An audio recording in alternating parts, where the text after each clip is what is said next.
Today we are going to see, what if Naruto was thrown into a world of devils and angels? So let's get started. Naruto's POV. What a drag. This many people are making me nauseous. I have to hurry. I must get away from here. You will be wondering what with this kind of thought, then let me tell you that I am a healthy sufferer of agoraphobia. If you don't know what it is, then let me tell you it is the fear of crowded area. Well, I don't know how, but I am suffering from this since I am a child. It's in human basic instinct that they will need to be in the compan. Why with others of same species, but to me my basic instinct tells me otherwise.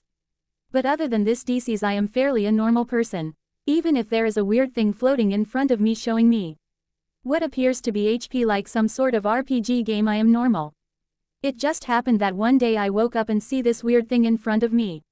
Now don't get me wrong, I am not always this calm about this thing. I am already wasted 5 days panicking about this, but other than that it simply does not faze me anymore. I realize that my unhealthy obsession with games, programs and everything computer related is the cause of such thing. But after panicking enough, my logical side caught up to me. As weird as it sounds, I theorized that somehow I awakened some kind of superpower, most probably of a reality warping class. And I really don't know what caused this, but currently it is interfering with my normal lifestyle. But I think as long as it does not interfere with my everyday life, I am fine. Normal POV. As Naruto was walking towards his house, he came across a really bizarre sight. Currently in front him happening something that is the very contradiction of what he thought prior.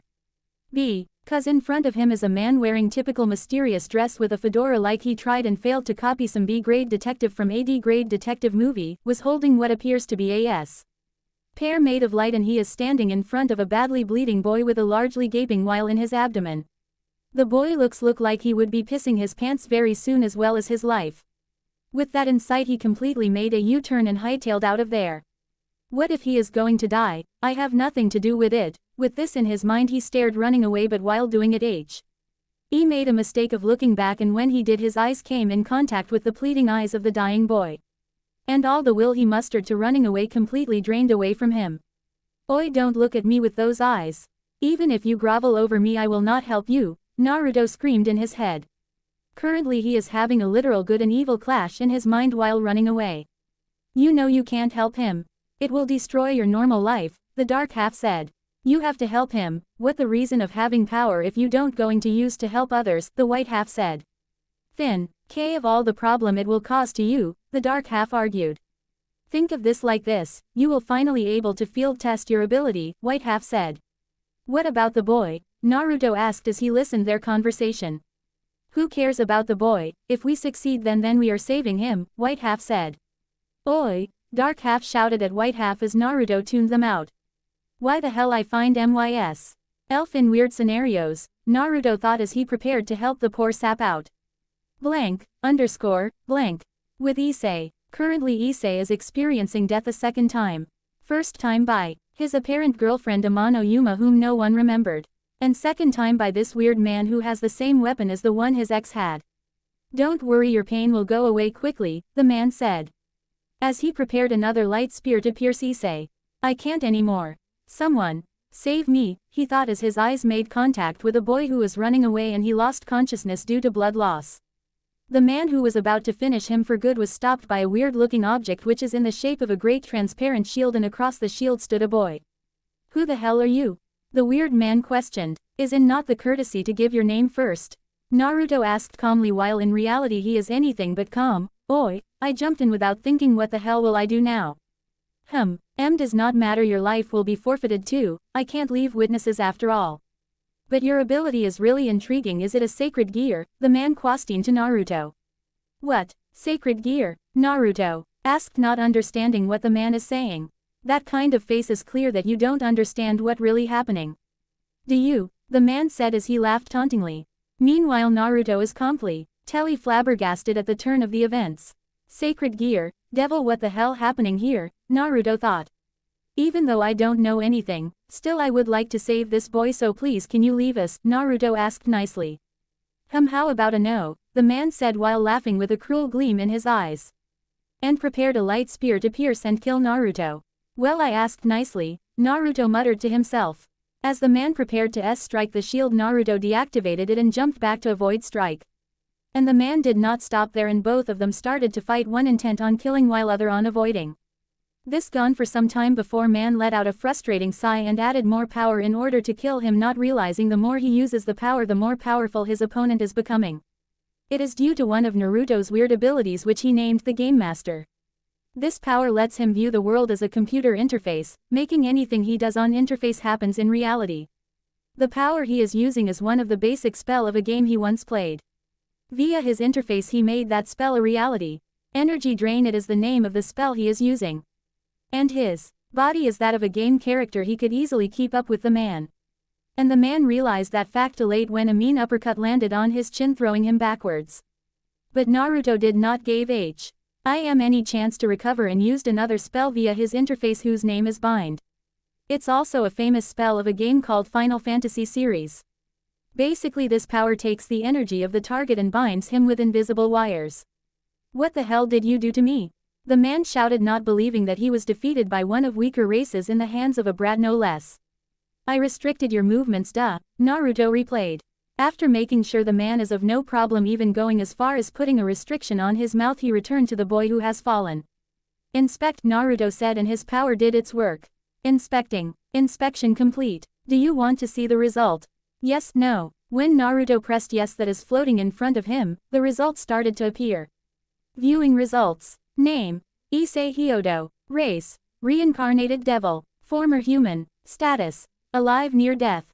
Level: 6. Affiliation: Perverted Trio. Occult Research Club. Ryaz Grimory's Peerage. Do you want to save the results? Yes, no. What the hell is this? Naruto shouted after reading the result. Devil. Then that man also, Naruto thought as he faced the bound man and used inspect. And the result is something made him really regret saving this boy. Name: Danasek. Race: Fallen Angel. Status: Alive. Level: 16. Affiliation: What the hell I get myself into? Naruto screamed in his head and stared, having panic attacks. 10 minutes later he calmed himself down somewhat and looked at the situation in hand. Calm down, Naruto, think about something that can be done in this situation, he thought as his eyes fall on the fallen boy. First heal that boy, I can get information after that, Naruto said as he neared the fallen boy and activated his power and started skimming through it for something that can heal. Ah, found it, he said as he activated the healing spell via his interface. It took some time, but the boy was back to normal and his health bar is back to full. But the boy did not woke up. Naruto looked at his surrounding and sighed while thinking. What the hell did I land myself into? All files completed copying. A beep sound followed by the above message appeared in front of Naruto, who is sitting in one of benches of the park mulling over the ordeal happened just a few minutes ago. The boy he saved is still out of cold. The mental trauma is a very dangerous thing indeed. And the man Hna is currently out of cold at the foot of the bench. A transparent wire-like probe is connected to his head, which strangely have a USB port in his head like he is some sort of machine. Using one of his ability, he created a USB port and wire and connected the man to his interface, and started copying all the memories to his interface. Naruto pressed the screen in bottom right corner and a message box appeared. Do you want to safely eject external device? Yes, no. Naruto pressed yes and the weird probe and USB port all disappeared as if it doesn't existed in first place. He left the memo, Rise of the Man, in his home screen of interface inside a folder to be revised later. The major problem is that he doesn't know what is happening around him, and he is knowledgeable enough to know that in this situation ignorance will prove a fatal mistake.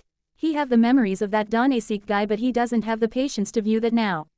His musings was cut short when a message appeared, accompanied by what appeared to be a map and pointers. Alert! 3 hostile signature detected. After reading the message, Naruto is immediately on guard. Judging from the map and the speed it will take them 3 seconds to reach here. He is not worried though. Earlier he made the whole park as a safe zone. Safe zone is a place where no one is allowed to fight. If anyone break that rule they will lose all their stats. They are present in every RPG games.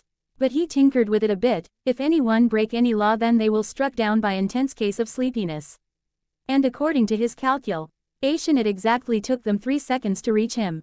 He mentally prepared for anything when he realized that those presents may belong to a devil, but what greeted him is not what he prepared for. Being the reclusive type, he rarely talked with people, even rarely with girls. And suddenly when 3 very attractive girls landed in front of him, then it's really not surprising when he suddenly lost the ability to talk, and jumped backwards and hid behind a tree, only exposing his face. Hello, he greeted from his position behind the tree. Blank, underscore, blank. Rias Grimoire is really a very prideful girl. Being the heiress to Grimoire family and younger sister to one of the Maos, it's not very surprising to have some pride. Another source of her pride is her peerage. She can prattle. Why boast that she has the most divergent peerage ever? A half-fallen angel, a Nekosho, a Dahampir, a human with a really powerful sacred gear are what consist of her peerage. And recently she also a coup. I read another member, a boy who she believes have a powerful sacred gear. It took all get pawn pieces to turn him after all. After the boy is targeted by fallen angels, she becomes sure of the fact that he indeed have some really powerful artifact. But after turning him, she didn't introduce herself to him to confirm some facts. It may sound cold, but she is a devil and manipulation is in their very blood. And like she expected her latest peerage member targeted by yet another fallen angel. When she sensed Issei's signature becoming weak, she prepared to teleport there, but for some reason she could not. So she gathered her available members Akeno, Kaneko, and ran towards Issei's location. But when she reached the location, she surprised at the spectacle. Issei is laying on a chair in the park seaman. Gly fine if steady breathing is anything to go by. A weird man who she can sense to be a fallen angel is laying in the ground in a weird position. And the weirdest of them all is a boy who looked too. B-17 suddenly jumped back and hid behind a tree. Hello, the voice of the boy brought her back to reality. Rias said. Akeno said. Kaneko said. Their expression really ticked off Naruto. What with that face? Everyone has their own problems, Naruto shouted from his position. Rias fake coughed to regain her composure. Who are you and why are you here? She asked. Why should I answer you? Naruto replayed. This gained a few sneakers from Akeno and a twitch from Kaneko. Rias twitched at the response. She's so used to getting what she wants that suddenly she is lost at words. Meanwhile, Naruto isn't simply standing there, he is using inspection on the three of them. And result he got didn't surprise him as much as it should. You see, that boy is a friend of mine, so I really want to take him. He is recently getting attacked frequently, it worries me, Rias said. And like before, Naruto again did something without thinking first. You mean by fallen angel there? Naruto blurted out before catching himself. Shit, he thought. When Rias and her group heard his response, they immediately become guarded. How did you know that? Rias questioned with an edgy tone. All three of them glared at him, making him even more nervous. Well, you see, I was just passing by and heard their conversion, nothing else, Naruto croaked out. Humans supposed to not enter the ba.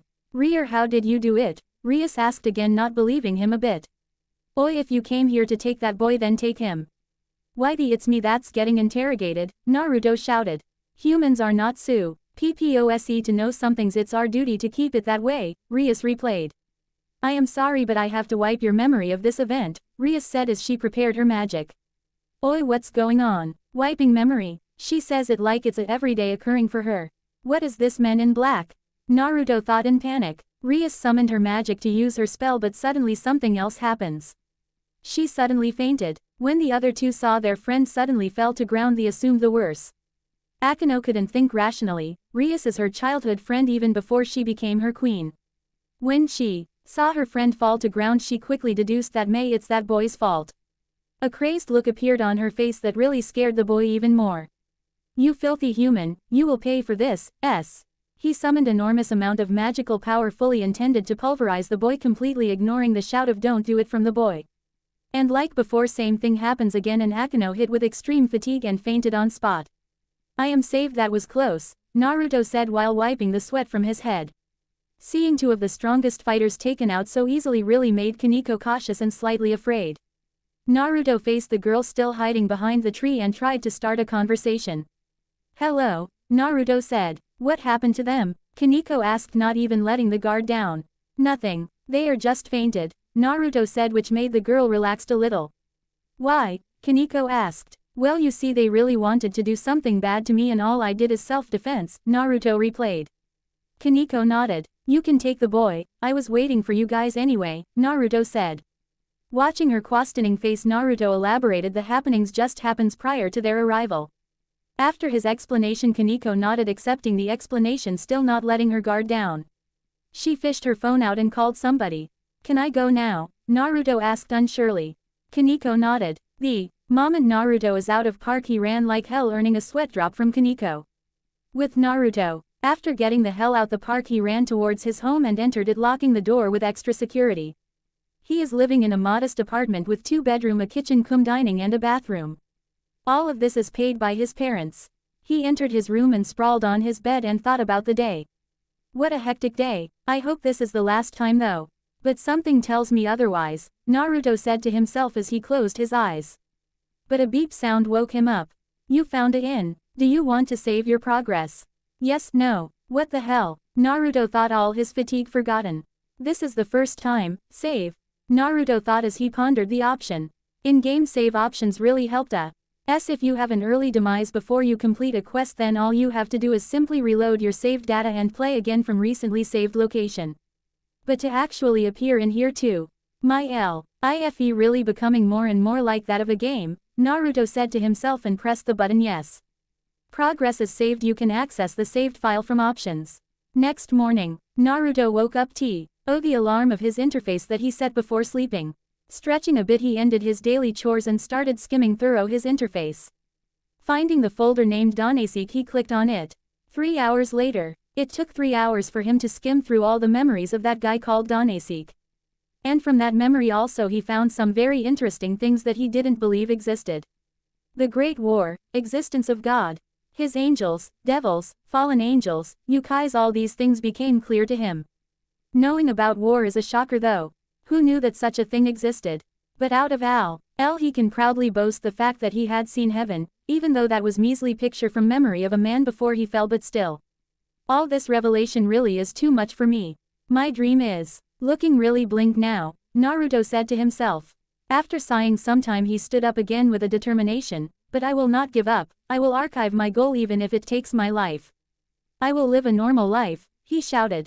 But his shouting cut short by ringing of his phone. He fished his phone and answered the call. Hello, who is this? Neki, long time no see, how are you? Quote, yeah, I am fine, is everything okay? Quote, what? Oh, common. No, I understand, but is it okay for her to live with a boy? Quote, okay. Quote, he hanged the phone and sighed but blinked again when his phone started to vibrate. Oh, it's here, let's see who will be here, Naruto said as he skimmed through the message, but before he could read there is a knock on his front door. Coming, he yelled and went up to open the door while leaving the mobile in his desk. The only thing that is visible on the phone is a photo and a name which reads Asia Argento. Issei groaned as he woke up from his death-induced sleep. Yesterday was really a hectic day for him. As he woke up and stretched from his sleep, he noticed 2 very dangerous things. 1. He is naked. 2. Next to him is sleeping someone who he very much familiar with. Result. Issei petrified, literally. Issei-kun, you are awake, I see. How are you feeling? Questioned the other figure. Getting no answer, it turned to see what happened only to come face to face with a petrified Issei. The figure revealed to be a boy with short blonde hair with gray eyes and a mole under his left eye. And he is also naked. His name is Yuto Kiba. Issei-kun, are you alright? Kiba asked in worry. Issei suddenly started leaking blood from his eyes and also coughing blood. He shouted. No. Quote, blank, underscore, blank. Some time later, Kiba looked in amusement, as he dressed himself at the curled up shivering Issei in the corner of the room. Issei-kun, we are really worried when we learned that you were attacked, Kiba said as he prepared to leave. That got a reaction from Issei, who looked behind at the boy. So the attack was real. I thought it was just a hallucination, Issei said, sounding almost hollow with no emotions. And you saved me? Issei asked. No, Kiba answered. Then who saved me? Issei asked. At his question, Kiba started recalling the events that he heard from Kaneko and told it to Issei. After hearing everything, he just sit there with a serious look on his face. Kiba, do you know where he lives? Issei questions. Why? Quote, I want to thank him personally, Issei answered. Okay, but you have to come to school later, Prez have something to talk with you. Okay, Issei grumbled. Blank, underscore, blank. Some time later. This must be it, Issei said as he looked at the door that named Uzumaki. He is holding a piece of paper which have the address to Naruto's house. So after confirming, he knocked on the door. Coming, he heard a yell, so he waited for the door to open. When Naruto opened he surprised to see that the same boy he saved yesterday is standing in front of him. How can I help you? Naruto asked, pretending ignorance. You are Naruto Uzumaki, right? Issei questioned, feeling unsure. Yay, how do you know my name? Naruto asked. Can I come in? I have something to talk to you, Issei asked. No, whatever you want, talk here, Naruto said, and Issei's sweat dropped at his attitude. Seeing no other way around, so he only sighed and bowed in front of him, completely surprising Naruto. What the hell are you doing? Naruto asked. Naruto-san, thank you. What you did for me I really appreciate, Issei said, still bowing. What the hell are you talking about? Naruto asked, still feigning innocence. Yesterday, thank you for saving my life, Issei said. You saved my life even if you would not have to, that's why I thank you, Naruto-san, Issei said. You come inside, Naruto said in a softer voice. Issei stood from his position and followed Naruto inside. Have a seat, what will you take, tea? Or some cold drinks? Naruto asked. No, I am fine, Issei said. Naruto nodded and sat down across Issei. You said that I wouldn't have to save you, and you're right. It didn't help in what I want. But you see, I could not just abandon you there. Humans have a self-preservation instinct, and mine told me to run the hell out of there, and I almost did it. But then I saw you pleading for somebody to help you. If yesterday I wouldn't have helped you, knowing full well that it is within my power to help you, then I couldn't face myself in the mirror this morning, nor could I enjoy my breakfast. So now you see, you don't need to thank me. Ultimately what I did is for myself. Naruto said as he looked at Issei, who had a sparkling eyes and tears in his eyes. Naruto's sweat dropped. Oi, are you alright? Naruto asked, seeing the weird look on Issei. You are a man, Issei whispered. What? You are a man inside a man, the epitome of badassery. Please teach me your ways, Issei shouted as he groveled on Naruto's feet. Stop it, you fool, Naruto shouted as he kicked Issei. So how come you were in that kind of shit? Naruto asked. Well, you see, Issei started his story. I am not a very popular boy. I always perved around in search of boobs and universally hated by girls. As a result, getting a girl is pretty much a dream for me. But one day this girl confessed to me. I was desperate, so I accepted her confession. The next Sunday we had a date together and I really had fun, but everything started turning weird from there. The girl I had date suddenly changed. And stared, growing wings and some hot bondage dress. And after saying something like to hate God, she killed me with white spear-like thing. Everything is weird after that. Nobody even remember her, Issei said, feeling depressed. Being able to pour his feelings to someone really helps. He felt like a weight has been lifted from his person. Naruto heard everything from Issei without saying anything on his part. After Issei ended his story, he stood up and looked at Issei and sighed. Say, Issei, what do you think yourself? What are you? Naruto asked, confusing him. What are you saying? I am a human, Issei answered. That's where you are wrong, Issei. You are no longer a human, in fact you have stopped being one since last Sunday, Naruto answered. What are you saying, Naruto-san? Issei asked, panicking. Don't you feel somehow different? Naruto asked again. Issei thought about it. Really, he is feeling different in a lot of ways, like he became a little strong and he can also see in the dark. And most of all, he can hear people talk from miles away. Then what am I now? Issei asked, panicked to the core. That's something you have to find from the one who turned you, Naruto answered his question. And Issei didn't pry further given the look on his face. So he stood up and began to leave. Then excuse me, Issei said as he walked away from there. What a interesting bow. Why? Naruto said to himself as he closed the door behind him. Some time later, Naruto stood in front of an airport waiting for his charge. It's already been 2 hours and her flight was due 2 hours ago. Is she not here? Naruto said to himself as he looked at his watch for the 20th time in 1 hour. Is she got lost or what? Quote, looking around he could not find a hair or breath of the girl. Damn, and he thought as he fished out his phone and dialed a number. Hello, Aneki. Yeah, I am at airport but I could not find her. What are you saying? I am here since before the flight even landed. Aneki, exactly what is she? Naruto asked. A nun? Why the hell there is a nun that young? Okay, I am looking for all the church then, later. Naruto hung the phone and sighed while massaging his scalp. Church Naruto looked around to find a secluded space. After finding one he immediately went there. Log in, username Naruto. Logging in. Welcome. Private. Access my utility. Utility accessing. Access transportation. Accessing garage. You have currently 0 vehicle in garage. Do you want to get new vehicle? Please do, Naruto said. This is the newest setting he created, Realized that if people like Danasik will come for his ass, then he should at least learn to fend them off. And using manual interface while in between a fight is simply fatal, so he created this new system. It's only possible because he is an accomplished programmer and his power is simply a glorified computer. And another thing, he found out that he can make anything possible as long as he know WH. He is doing so. Creating a bike out of nothing is no big deal for him, but his MP will take a hit. But with his cheating skill, a skill he created to cheat in online games before he get his power, refilling his MP is also no big deal. Ping. Download complete. Do you want to equip it? Yes. Just when Naruto confirmed about equipping, the space in front of him stared distorting and the bike stared to form in reality. And the bike is not ordinary either, it's a super bike named Suzuki GSXS 1000. So riding his bike he stared, searching for the whole town for all the churches. With Issei. After his usual classes ended, he is visited by none other than Yuto Kiba.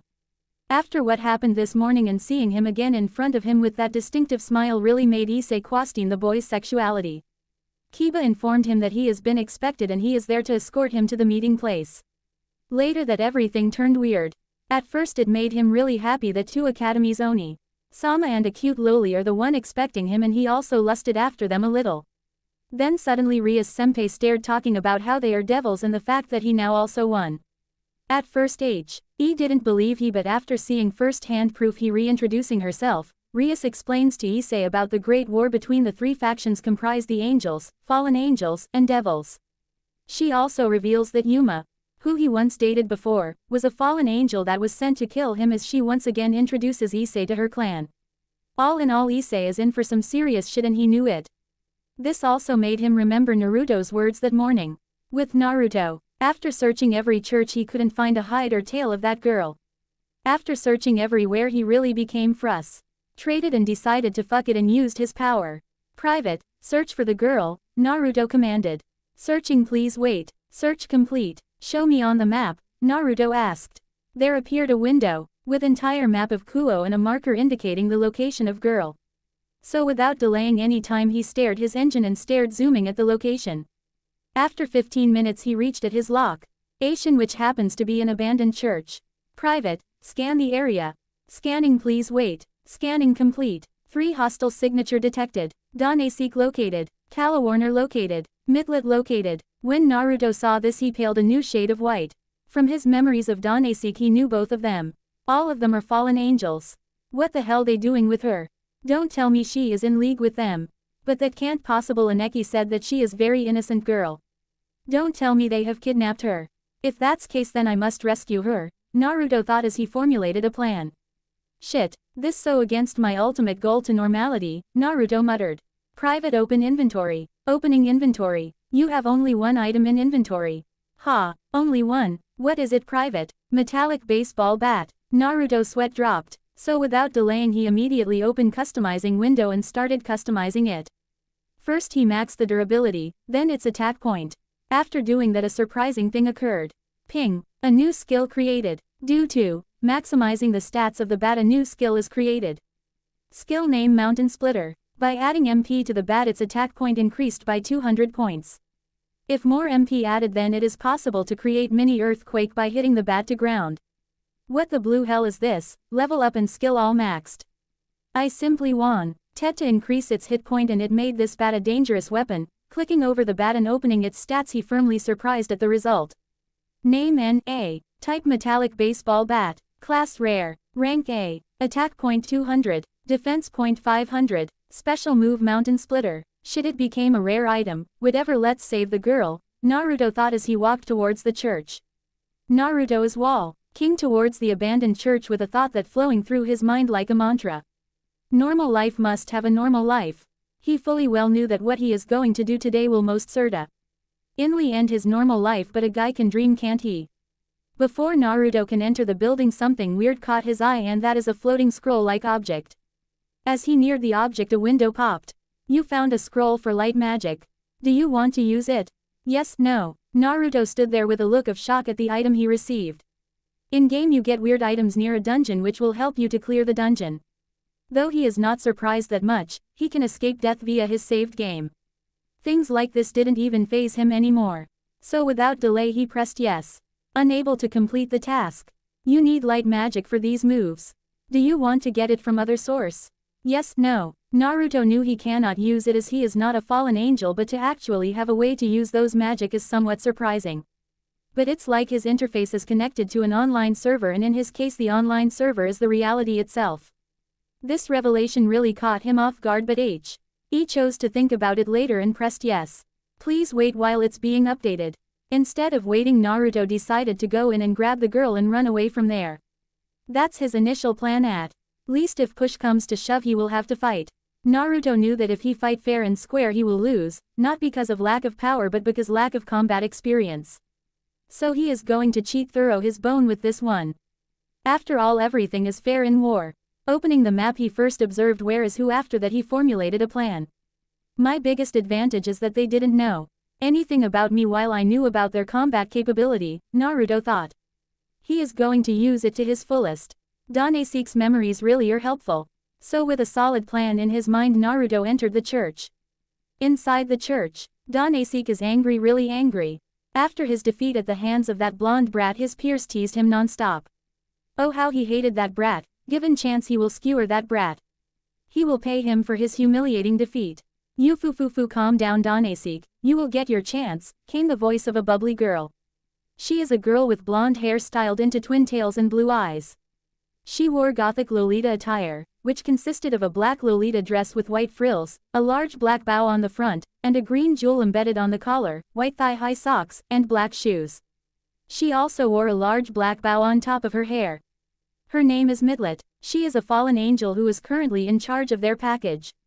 A nun who is gifted with an unique sacred gear.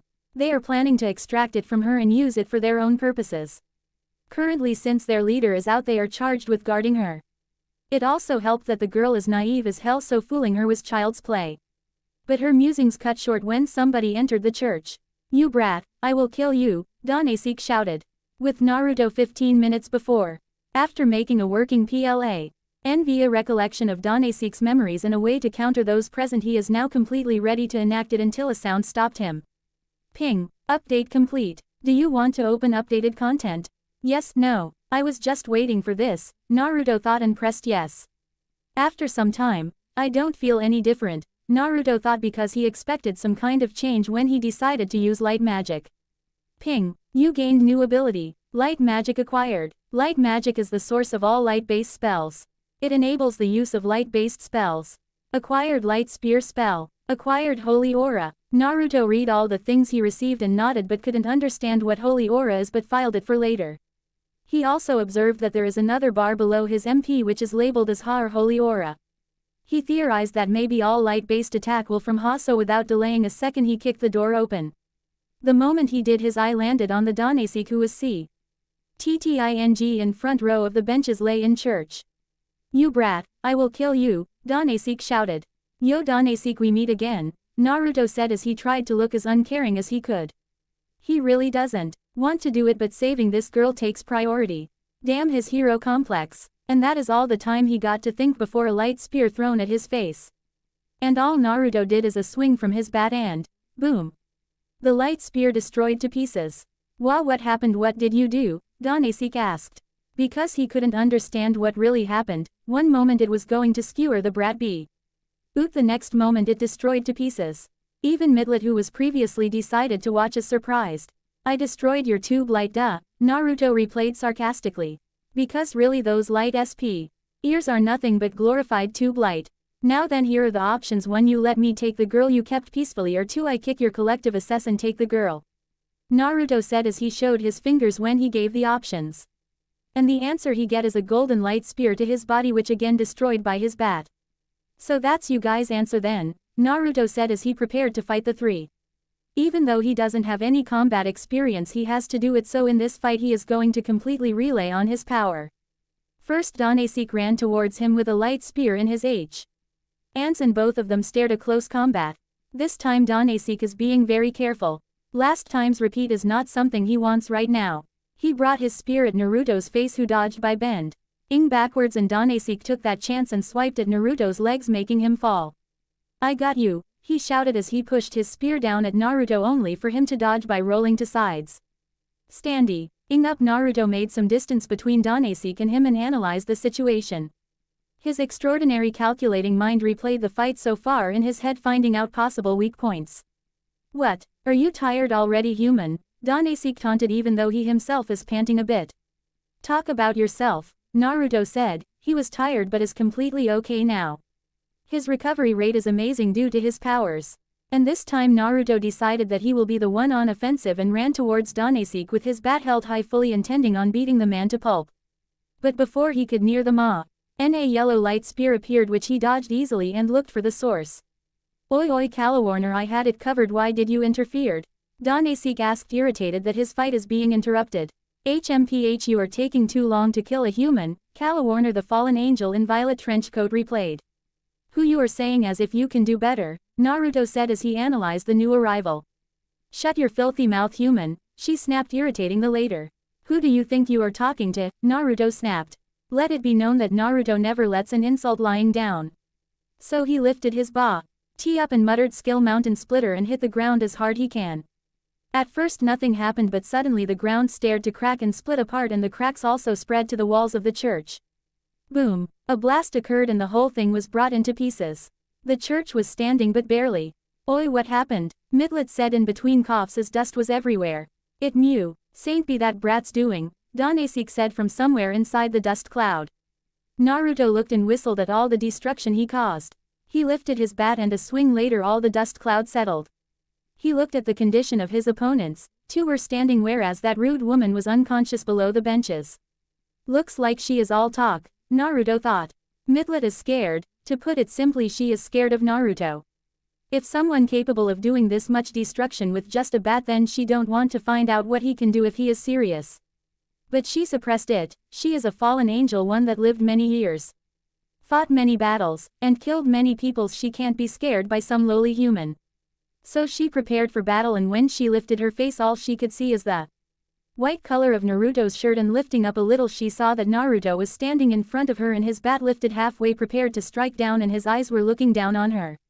Her last thought before she lost consciousness due to a bat to her head was, what beautiful eyes. Naruto looked at his handiwork. A strike is all it took for them to lose consciousness. And now there are 2 less fallen angels to deal with. Now all that is left is Danasik. Danasik is not surprised in slightest at the outcome of the battle. Now he is not going to be only one embarrassed. But he is not fool. He knew that he couldn't win this fight. Light spears doesn't works, there goes long distance fight in close quarter is just too dangerous. And he did the wisest thing and retreated. Ping. Stage cleared. 4-hit combo bonus. Perk flight acquired. These are the sudden message boxes appeared when Naruto was preparing for his battle with remaining member. Seems like he ran away, Naruto said to himself. Flight Naruto thought as he read his latest perk. So with that in mind he started searching for his charge that just happens to be sleeping in the room next to the one they were fighting. She really can sleep in all this commotion, Naruto thought as he looked at the girl who he's supposed to be taking care of from now on. Wow, she is cute in an innocent sort of way, Naruto said to no one particular. He fished his phone and started calling to his Aneki, informing that he found Asia. After the call ended he looked at the girl and used inspection. Inspecting. Name Asia Argento. Race human. Level 2. Sacred gear Twilight healing. Naruto read the status of the girl he's supposed to take care of, not finding it surprising that she has a sacred gear. So without further delay he lifted her and started walking towards his home. Damn Aneki, you are so going to get it from me, Naruto said to himself. Next morning. Asia Argento is a sweet girl. Whoever knew her will attest to that fact. She is also very innocent and severely lacks socializing skills, which is result of her sheltered upbringing by church. Since she was abandoned by her mother when she was just a baby he was leaving her life as a nun of church. Later when her sacred gear awakened she was revered as some sort of holy figure. She is being able to cure any kind of ailments, that was her gift given to her by God. And that is what she believed and prayed to God every day. But tragedy struck when she unknowingly healed a devil. This instantly brought down her sacred figure to that of a witch and she was excommunicated from church. She was really heartbroken, but since it was her fault to begin with she simply walked away without making any fuss. But before she left there is this kind lady who YS come to church helped her by giving her an address and told her to wait for the person in the address to pick her up. That was what she planned to do anyway, but when she was at the airport she got lost and before she realized it she was near an ally. So being the innocent girl she is, she tried to find her way towards the place mentioned in address, but suddenly she felt sleepy and she couldn't remember anything after that. When she woke up in the morning, first thing she noticed that she is in some kind of room, and by the feeling of it she is not a captive here. So she stands up and went towards the owner of the house, intent on thanking her for the hospitality. When she opened the door she was unable to see someone already standing there and promptly crashed onto said person's chest.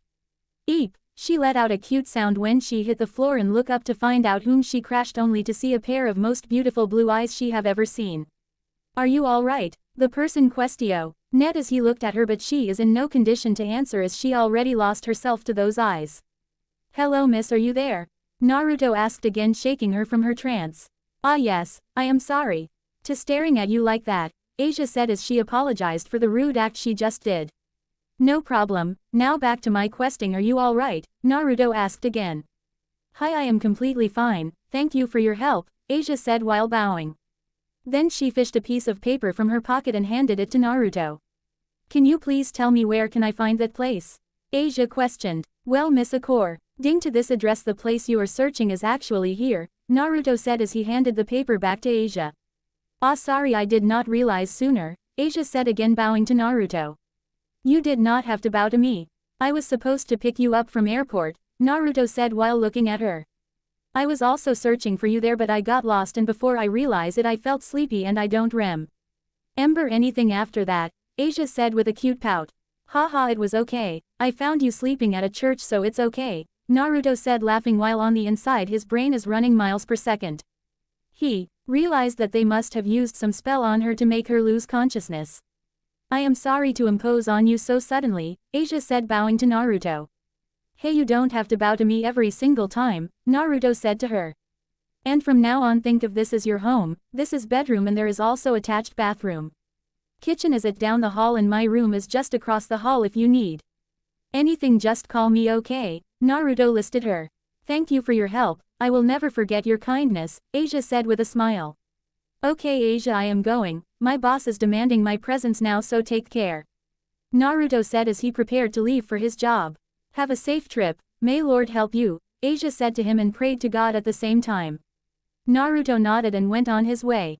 What a kind man, Asia thought before going on her way to do her daily duties and unpacking her stuff. "Naruto-san is now going to take care of me, so best I could do is to help him in house chores," Asia thought with a smile. "Asia, are ready yet?" Naruto called as he in front of his door. Today is a weekend, so he is planning to give Asia the tour around the town. During past 2 days he completely understand what type of person she is. And calling her innocent is just a huge understatement. She is practically stunted on everything that is social. And not to mention she is way too pure. "Hi, I am coming," Asia said, as she came out of her room wearing her typical nun grab. It seems she only have that kind of dress, Naruto noted and mentally made a note to buy her some new ones. "Where are we going today?" Asia questioned. She is pretty happy today when she heard Naruto-san ask to go for a walk around town. It's been 2 days since she is living here and within 2 days she found out that the person who took her in is actually a very kind man with good heart. She believed that her lord helped her finding him when she came to this town. So she daily prayed to God to protect Naruto-san. "Just a walk around the town and some shopping," Naruto said happily. He also pretty happy today. He may not want to admit it, but he is pretty lonely living alone and having Asia around his home pretty refreshing. As Ey began walking towards the door, a knock is heard and Naruto opened the door to find none other than Issei standing there with a bag on his shoulder. "Issei, long time no sees," Naruto said clearly. It's standing Issei in front of him. He has not seen him since that day he came to thank him. "I was busy, things happened," Issei replayed, but his eyes suddenly landed on the blonde standing across Naruto. "Oh, a blonde girl, she is just my type version. Blonde beauty," Issei thought with a weird blushing face when he looked at Asia. This wasn't gone unnoticed by Naruto. A chill went down Issei's back as he looked around for its source, only to find Naruto, whose eyes are glowing as if he is ready to shoot a beam at him. "Sorry to stare you, I am Issei Hyudo, nice to meet you," Issei introduced. Keeping his mind out of gutter lest he would lose his life. "Ah, Hyudo-san, nice to meet you," Asia greeted as she bowed to Issei. "Are you Naruto-san's friend?" "We are just acquaintance," Naruto replayed and continued, So why are you here? Quote, oh well, I just came here to talk about few things, but it seems you are busy, so I will come later, Issei said. Wait, why don't you come with us? The more the merrier, Naruto said, much to Issei's pleasure, who was sulking a bit due to not getting a chance to talk with the blonde beauty. Don't make me regret my decision, Naruto warned him, who nodded with a frightened nod. And like that the three went on their shopping trip. During noon, I am sorry Asia, I promised you to be with you whole day but I couldn't, Naruto said as he bowed in front of Asia as he apologized. It's okay, it can't be helped. You are suddenly called by your boss, Asia said as she tried to placate Naruto. No, it's not okay, I promised to you, yet I am the one who is breaking it, Naruto replayed. It's okay Naruto-san. I can manage, and Issei-san also here, Asia tried to comfort Naruto. Naruto nodded and stood up and looked at Issei, who was standing near them with a surprised look at the situation. Issei, listen carefully, take care of Asia, and if anything happens to her I will break that thing which makes you a man, understood? Naruto said as he grabbed Issei by his collar. That saint threat really spooked Issei and he couldn't nod any faster. Okay Asia, take care of yourself, Naruto said as he ran at his boss's hose, intending to give him a piece of his mind. What situation is this? I am alone with Asia-chan, Issei thought while doing a mental dance. Ito Issei-san, can we continue our journey? Asia asked with a blush as she is still not comfortable with anyone that is not Naruto. Ah yes, Issei shouted. And their journey continued, playing at arcade, then moving here and there and playing all kind of games. This is the most fun I have in my life, though it's bad Naruto-san is not here, Asia thought with a sad frown. But she suddenly, I can't be selfish, Naruto-san is working hard for me, I can't disturb him, oh Lord please forgive me for my selfish thoughts, prayed to God for her selfish thoughts. Issei was looking all this with a sweat drop. Now they are sitting near a water fountain while discussing their life. Asia explains her life before coming here and finding Naruto. She explained how she was abandoned by her mom and found by a European church and growing up there. Later she awakened her sacred gear and transferred to a big church, and everyone treated her as a holy figure, thanks to which she didn't have any friends. As Asia explains her childhood, Issei gets more and more angry at the cruelty of the people to do something like that to her. Then as Ia tells him that due to her faith in God she was able to meet Naruto-like person. Later Issei also explains his situation, which leads him to becoming a devil, and how he was saved by Naruto when he almost died. Naruto-san is very kind person, Asia said with a smile, to which Issei couldn't help but nod. They both have their life saved by the same person, so they both knew what kind of person their savior was. Later Asia tells him her dream about making a lot of friends, and together they buy flour and books, to which Issei responds that they are already friends and Naruto is also her friend. At mention of Naruto, Asia blushed a scarlet shade though. But their happy moment was destroyed by a very cruel voice. Oh, we meet again Issei. Issei looks behind and find none other than the very person that killed him. Rainer, growled Issei. It's true, after all, after dying you are currently living your life as a lowly demon, Rainer said with a smirk. What are you doing here? Issei questioned as he stood in front of Asia protectively. A squalid low-class demon like you should not be calling my name so frivolously, Rainer said calmly. If you stand in my way I will annihilate you, Completel. Why this time? Rainer said as she made a light lance.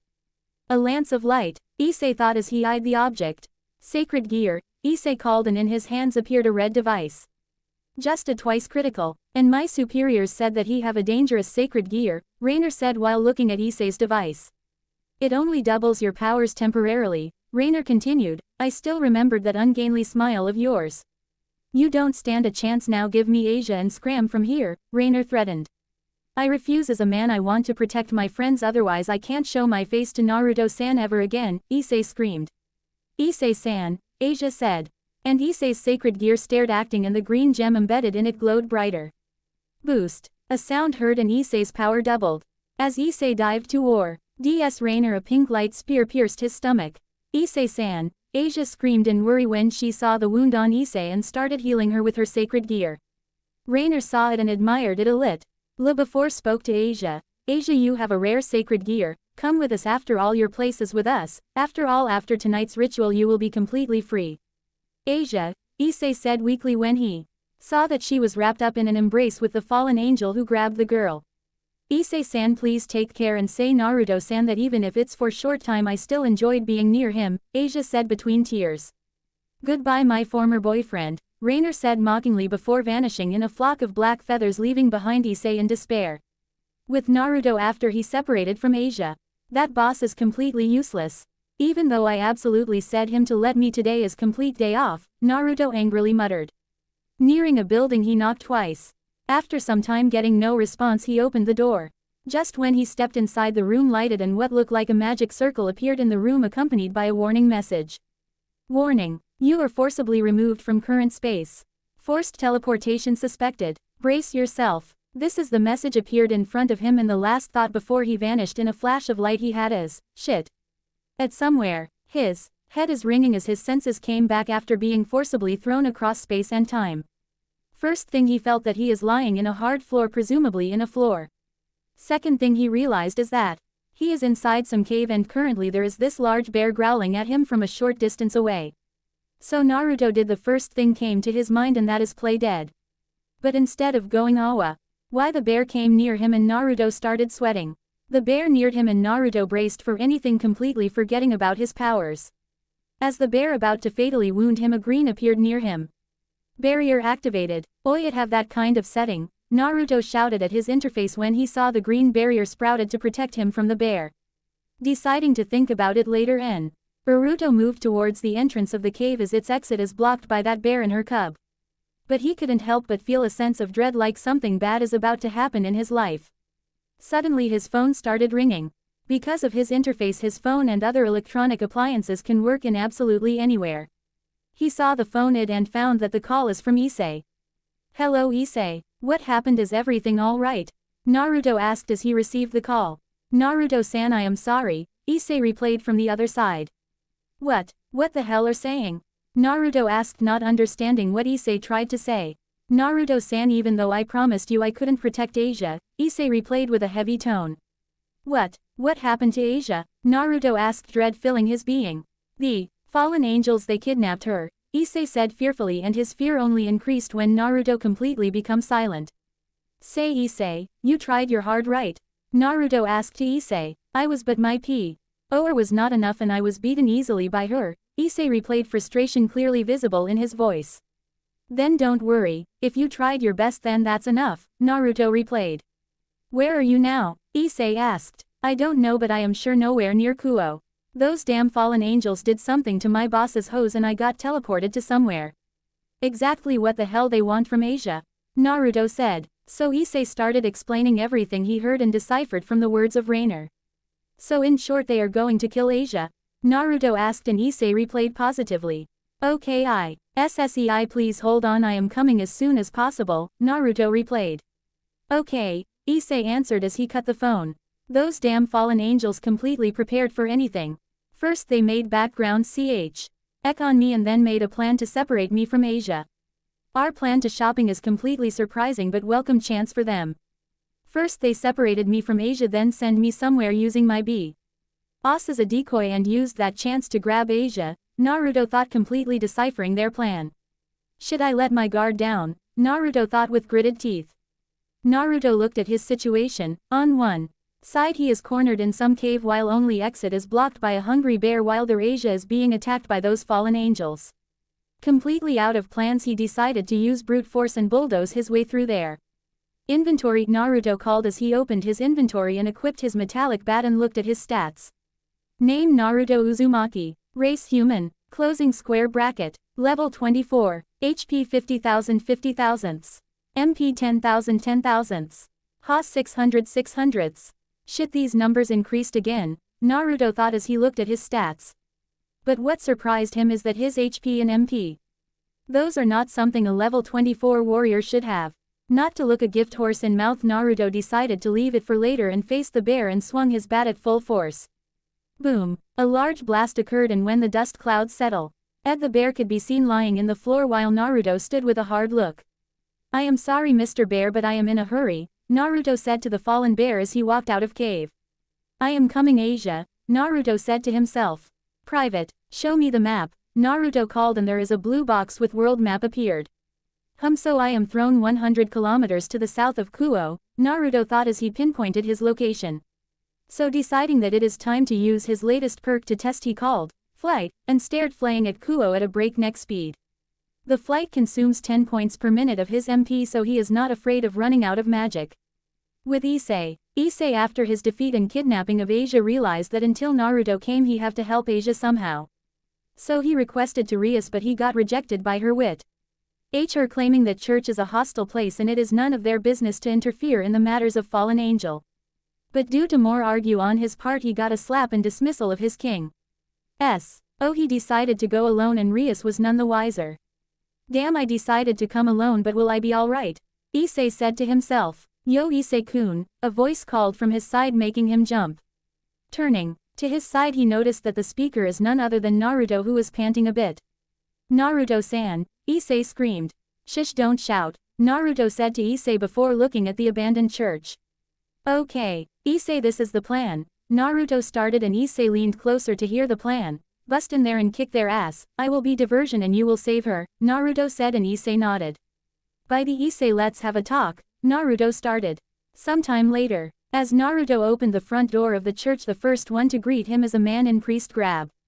Hey, who are you getting inside like you own the place? The man questioned in a sing-song voice. Inspect, Naruto called. Name Fried Selzine, race human, level 20, HP 200/200, MP 500/500.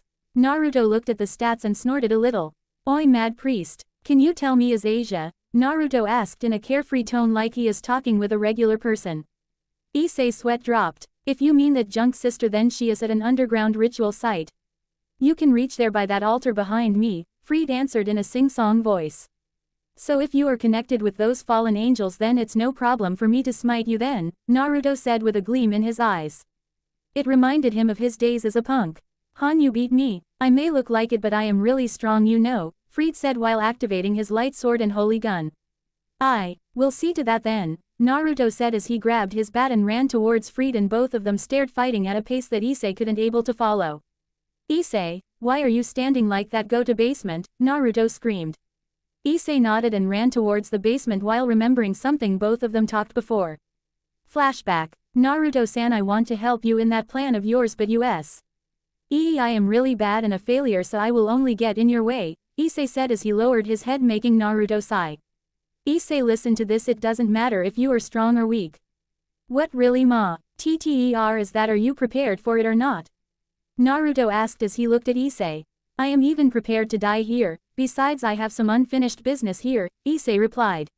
Yosh, then don't worry about anything else, and besides what you lack is both power and experience. While I can't give you later, I can give a little bit of former. Okay Issei, what I am about to do don't tell anyone, Naruto said as he looked at Issei and Issei nodded. Okay, private connect to an external device, Naruto said as he started his interface's abilities. A transparent wire-like thing appeared and connected to head of Issei, which also have a USB port. While this happening, Issei is on a trance. Connecting to an external device. Device connected. Issei Hyudo is completely connected to system. Yosh, now private T. Transfer file number 13 to Issei, Naruto said as he looked at the dialog box. Transferring file. 10 seconds remaining. 98.7.654. 3210. Transfer complete. Private. Safely remove the external device, Naruto commanded as he watched as the transparent USB port disappeared from Issei's head. External device is safely removed. After Issei came to sense, he stumbled a little before a look of surprise came to his face as he looked at Naruto with a look. Yosh, Issei, I gave you a little power up, now you use that power and save Asia, am I clear? Naruto said as he started walking at the door. Naruto-san, Issei screamed as he ran after Naruto. Flashback end. Naruto-san, I will not let this power you gave me go to waste, I will definitely save Asia, Issei thought as he ran towards the basement. Naruto stared at his opponent, who happens to be an insane priest goes by the name Fried. While Fried is babbling about useless stuff, Naruto assessed his enemy. From the look of it, this man is net an art of combat against supernatural creatures. He will have to careful and finish this moron as soon as possible and help Issei down there. Well, he will have faith in Issei to hold up until he appears. He looked at the man and inspected his weapon. Magic item. Light sword. 50% damage to humans and angels. 150% damage to devils. 10% defense. Magic item. Light bullet gun. Instant death for humans. 100% damage to devils. Naruto looked at the stats of the weapon the priest is holding. For a level 20 fighter that's pretty high level weapon. Oi, what happened? Got scared. Free. Ed taunted Naruto, who did not give a vocal replay but grabbed his bat tighter. Naruto decided to attack first as he grabbed his bat tighter and ran towards Freed with a breakneck speed. Freed looked concerned as he held up his sword to block Naruto's bat, fully believing that his sword will cleanly go through the bat. So he was pleasantly surprised when his sword wasn't able to cut through the bat, and Naruto took advantage of his momentary surprise and kicked his stomach hard. Ouch, the priest whined as he flew through the floor, breaking 2-3 chairs on the way. Private, prepare for the summoning ritual, Naruto ordered. Searching for a summon file. File found. Initiating the ritual. Ritual complete. 5 seconds until the summon creature forms. 54.32.10. Minotaur summoning complete. A bright flash of light appeared in the middle of Naruto and Freed. The light then gathered and took shape of a humanoid creature until it fully formed, revealing it to be a legendary Minotaur. Freed gulped audibly. This is cheating. Freed whined childishly at Naruto, who promptly ignored him. Minotaur, until me or Issei comes, let nobody enter here, Naruto commanded, and the creature nodded. Naruto himself programmed the Minotaur and created it, so it will always listen to him. Living Minotaur in charge of the deranged priest, Naruto ran towards basement. With Issei. Currently Issei is not having his time of life. When he entered the basement, he saw a horde of priests stood in front of podium, where he found Asia strapped to a cross symbol-like thing, wearing only her white underwear. But it's the person who stood beside her that gained Issei's anger. It's none other than Rainer, wearing her typical bondage grab. Asia, Issei shouted, alerting all the robed figures stood in front of podium. Who are you? One priest shouted. You damn devil. Another shouted as all of them charged at Issei with their holy weapons drawn, while on the background Rainer was enjoying the show. Era Issei-kun, you came after all.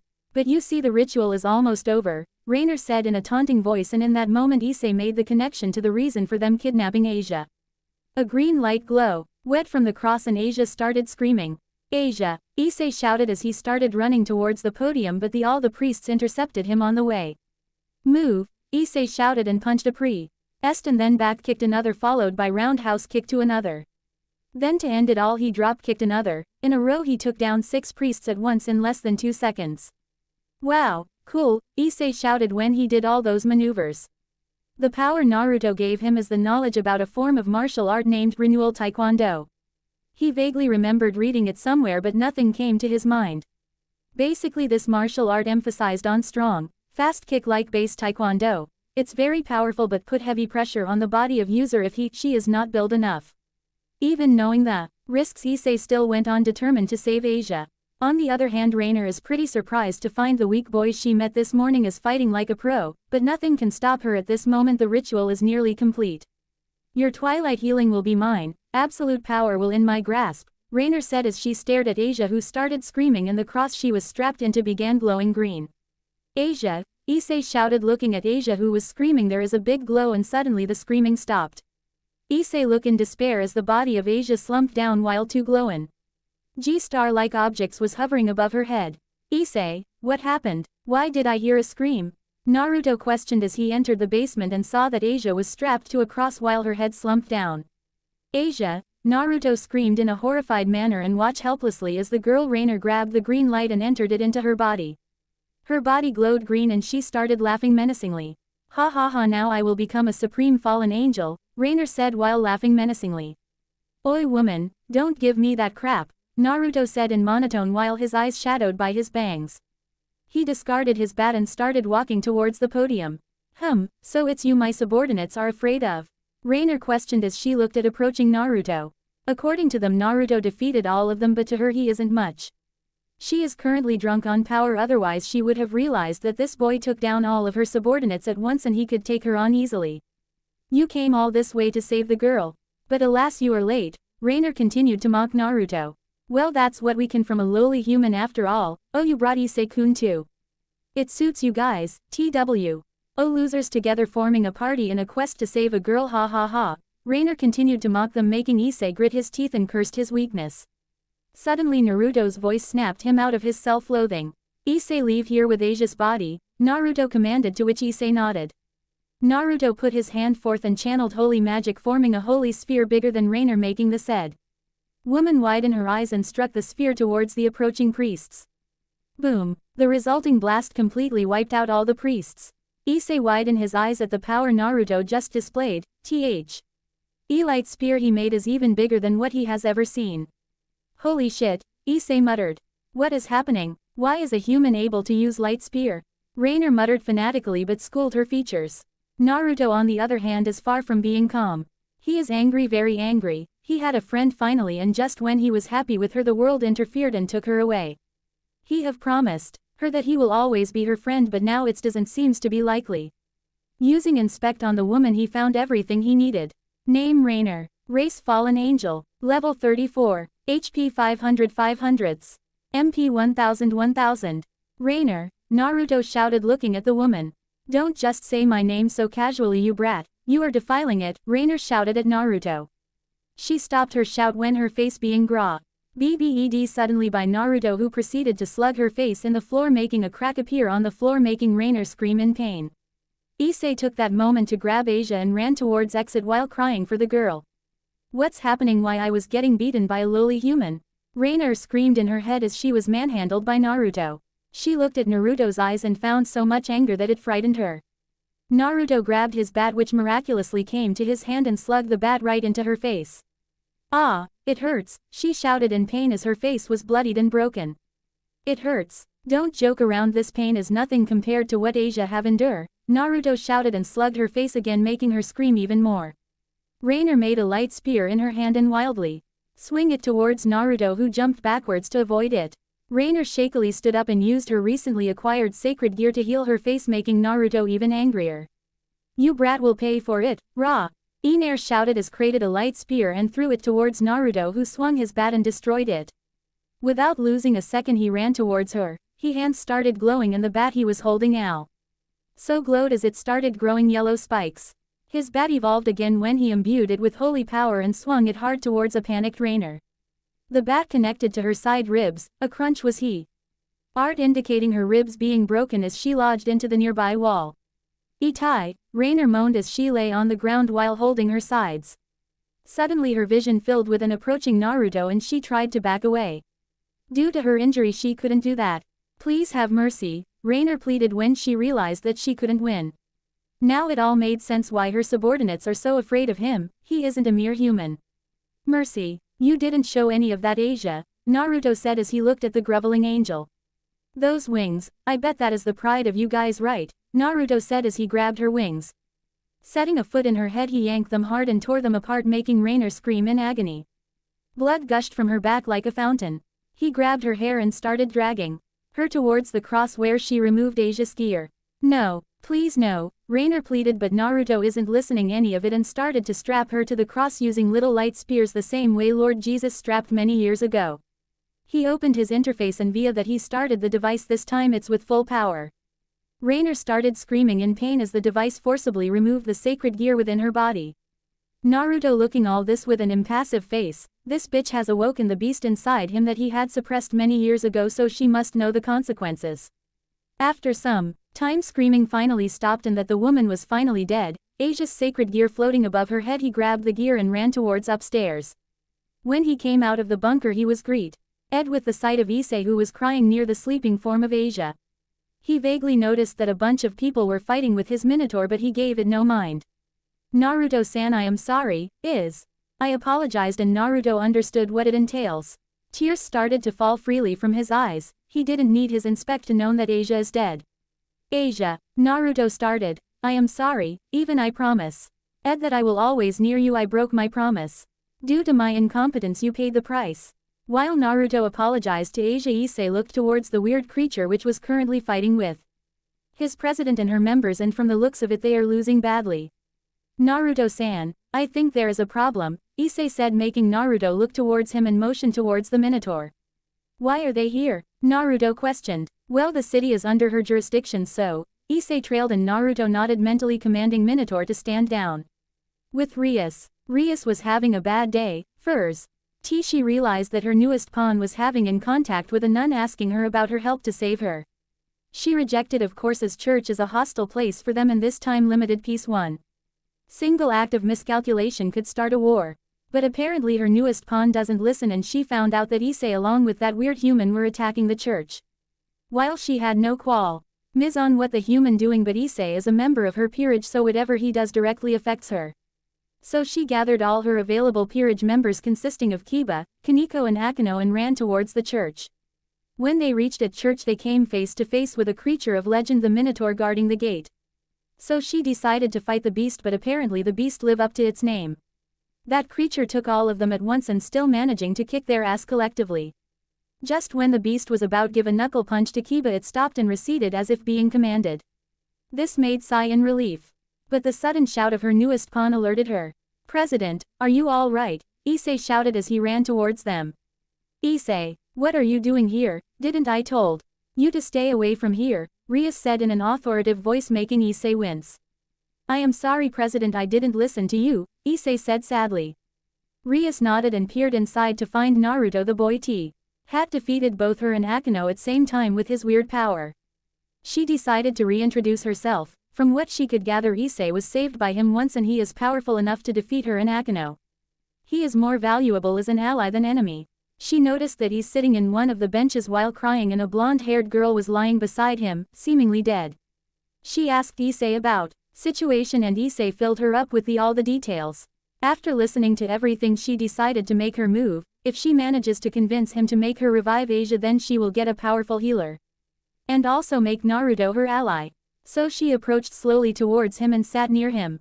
"Naruto-san, I am sorry for your loss," Rias said, to which Naruto gave no reaction. "You know I didn't want us to remain in hostile terms. You saved one of my servants, I was intending to thank you," Rias said and frowned at Naruto's lack of response. But suddenly Naruto started to spoke. "You know this girl is one of the most innocent people I had ever seen. She was abandoned when she was just a baby, and then adopted by church, who later banished her because she healed a devil. All she wanted was to make lots of friends so that she could chat and share her hobbies with them. But the world is really cruel," Naruto said, making Rias sad. "The story of the girl is really sad one. But hey, this is life. Sometimes it's fair while other time it's not.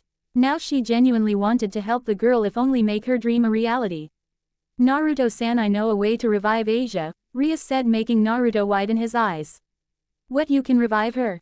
Naruto asked, shouted to her, making her wince. Rias nodded and described him of all the details about peerage and reincarnation system. After the explanation, Naruto mulled over the options. "So basically she will be a devil and will be a part of your peerage as your servant, right?" Naruto asked and Rias nodded.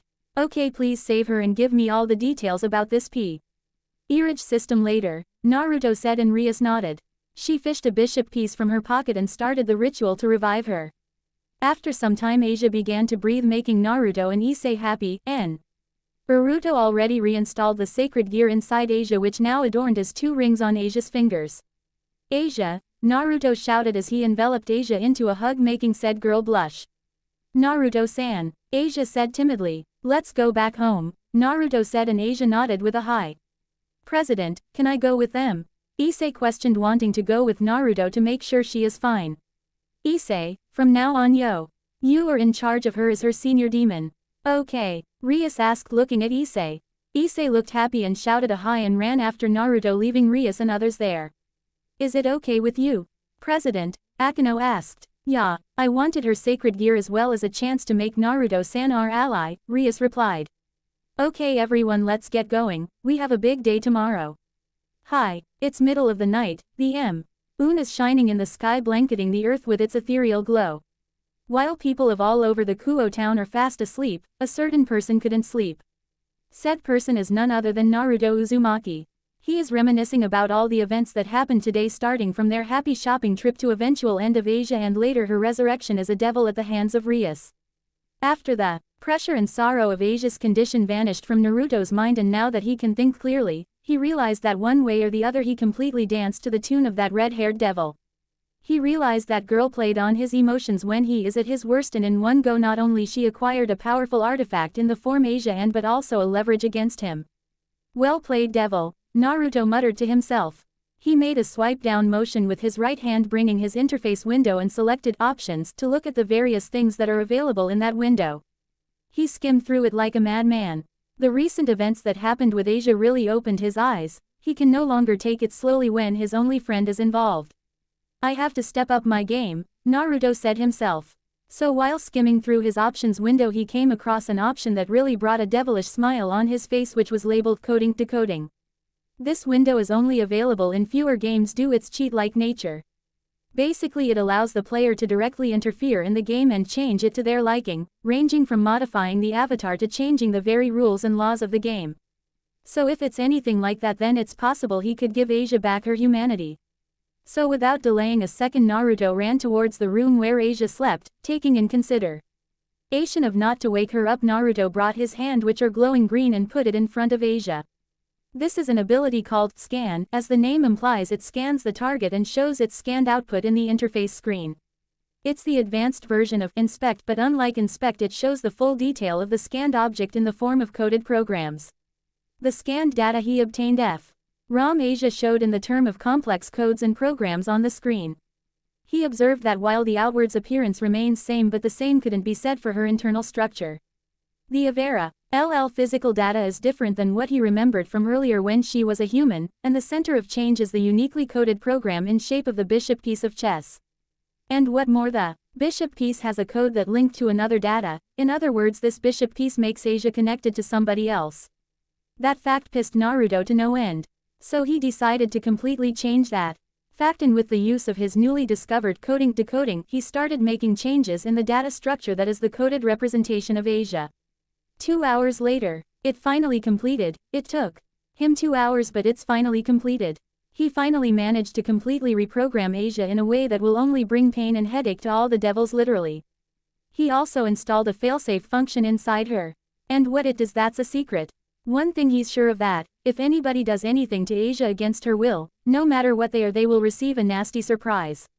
But what Naruto didn't know at that time is that his actions really fucked up supernatural world in more ways than one. At the same time, in heavens. In 6th heaven, which is known as Zebel, the current core of heavens where the seraphs Michael and Gabriel resides. Its residents are in state of panic. The reason well is impossible, as it sounds somebody just deactivated the system that God has created to bless humans for few seconds. The heavens core is what fuels the power of the angels, and when somebody deactivated it for a few seconds, all the angels including the seraph themselves lose the divine protections that given to them by the heaven. Michael, a seraph with a blonde hair and wearing intricate golden robes, who is in the charge of the said system, have a very grim face. It really is the first time something like this happened. In all his years of managing this system, this never happened before. What the hell happened? He mused worriedly while trying his hardest to find the reason of it. And most he could find was that it happened due to outward interference. He couldn't even warp his head around the situation. And all the theories he had in mind were ridiculous, but one thing is whoever it is, he or she is powerful enough to affect even the heaven itself, and that particular fact really rang all the warning bells in his head.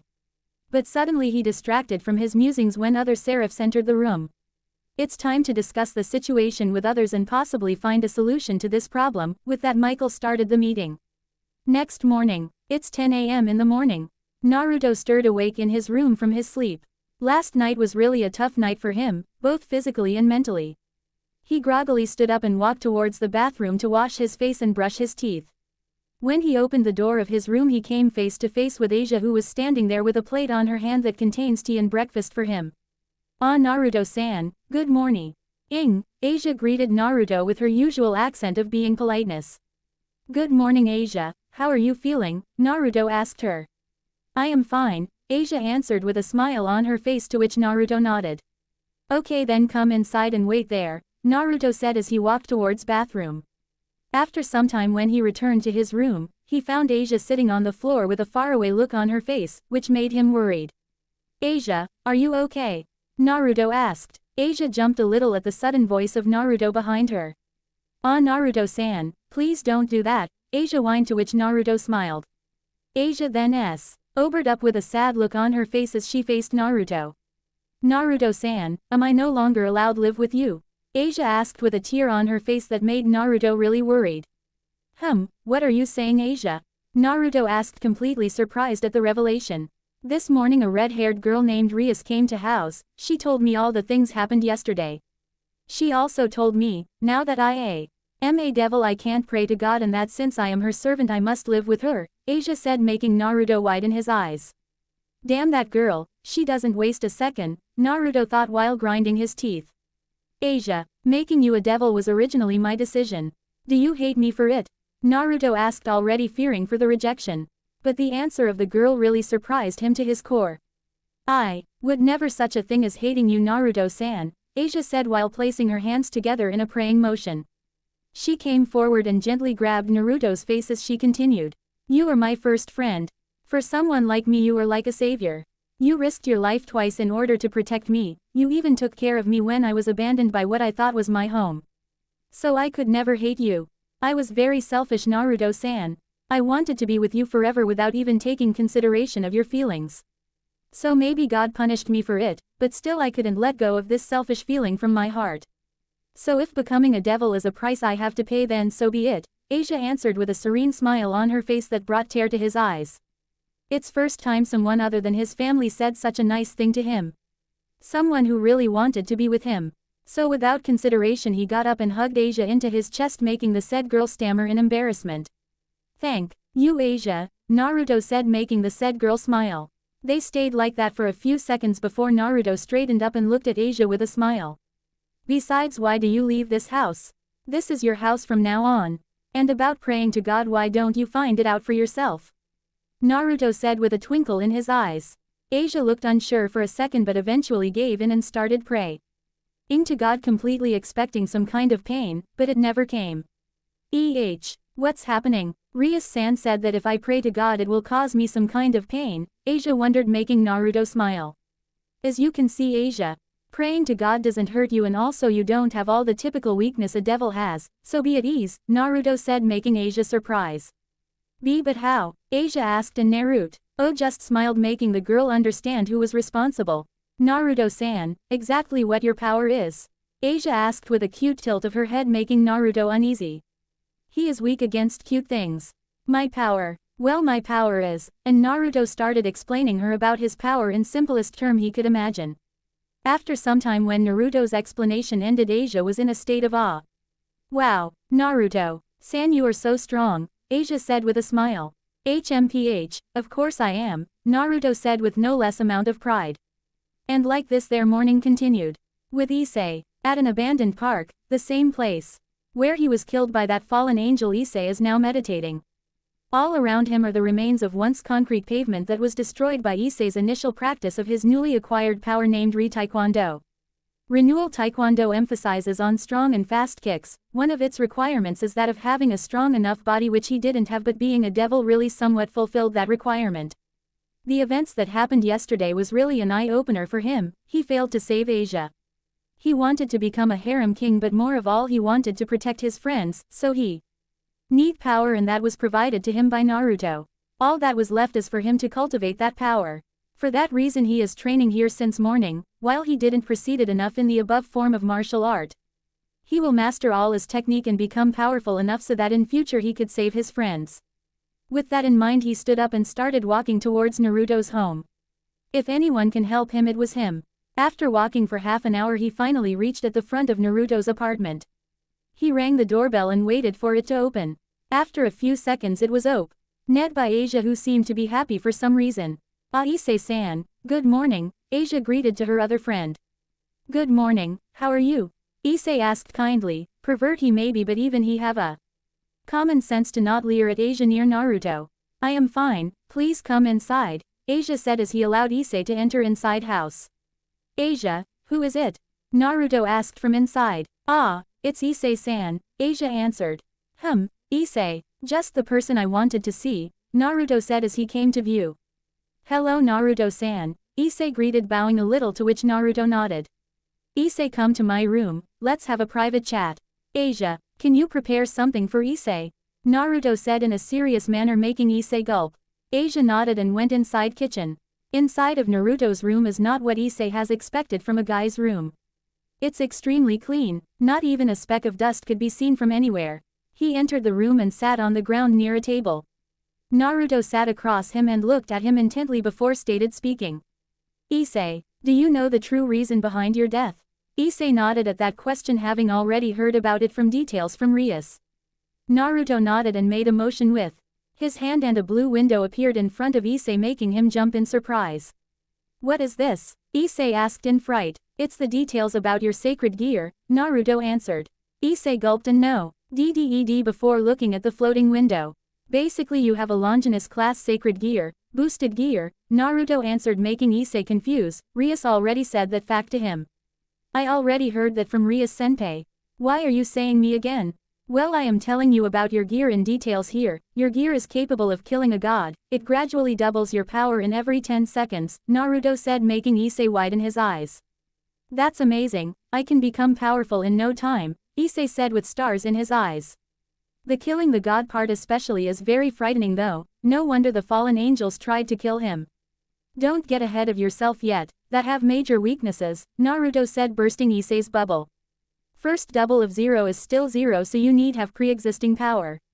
Second if your body isn't strong enough you can't handle the power lastly it feeds on your stamina. Naruto listed all its weaknesses making Issei down but every weakness can be avoided by one simple word, training. Then all I have to do is train hard right? Issei asked making Naruto nod. But their talk ended when Asia entered the room with 2 glasses of lemonade. Listen Issei, from now on it's your duty to protect Asia. If you failed on that then I will kill you, Naruto said with a smiling face making Issei gulp. The fact that he said that with a smiling face is really terrifying, Issei thought while shivering a bit. Mu Naruto-san, please don't frighten Issei-san like that, Asia admonished. So Issei, why are you here? Naruto asked wanting to know his reasons. So Issei explained his situation to Naruto. So basically, you want my help in training right?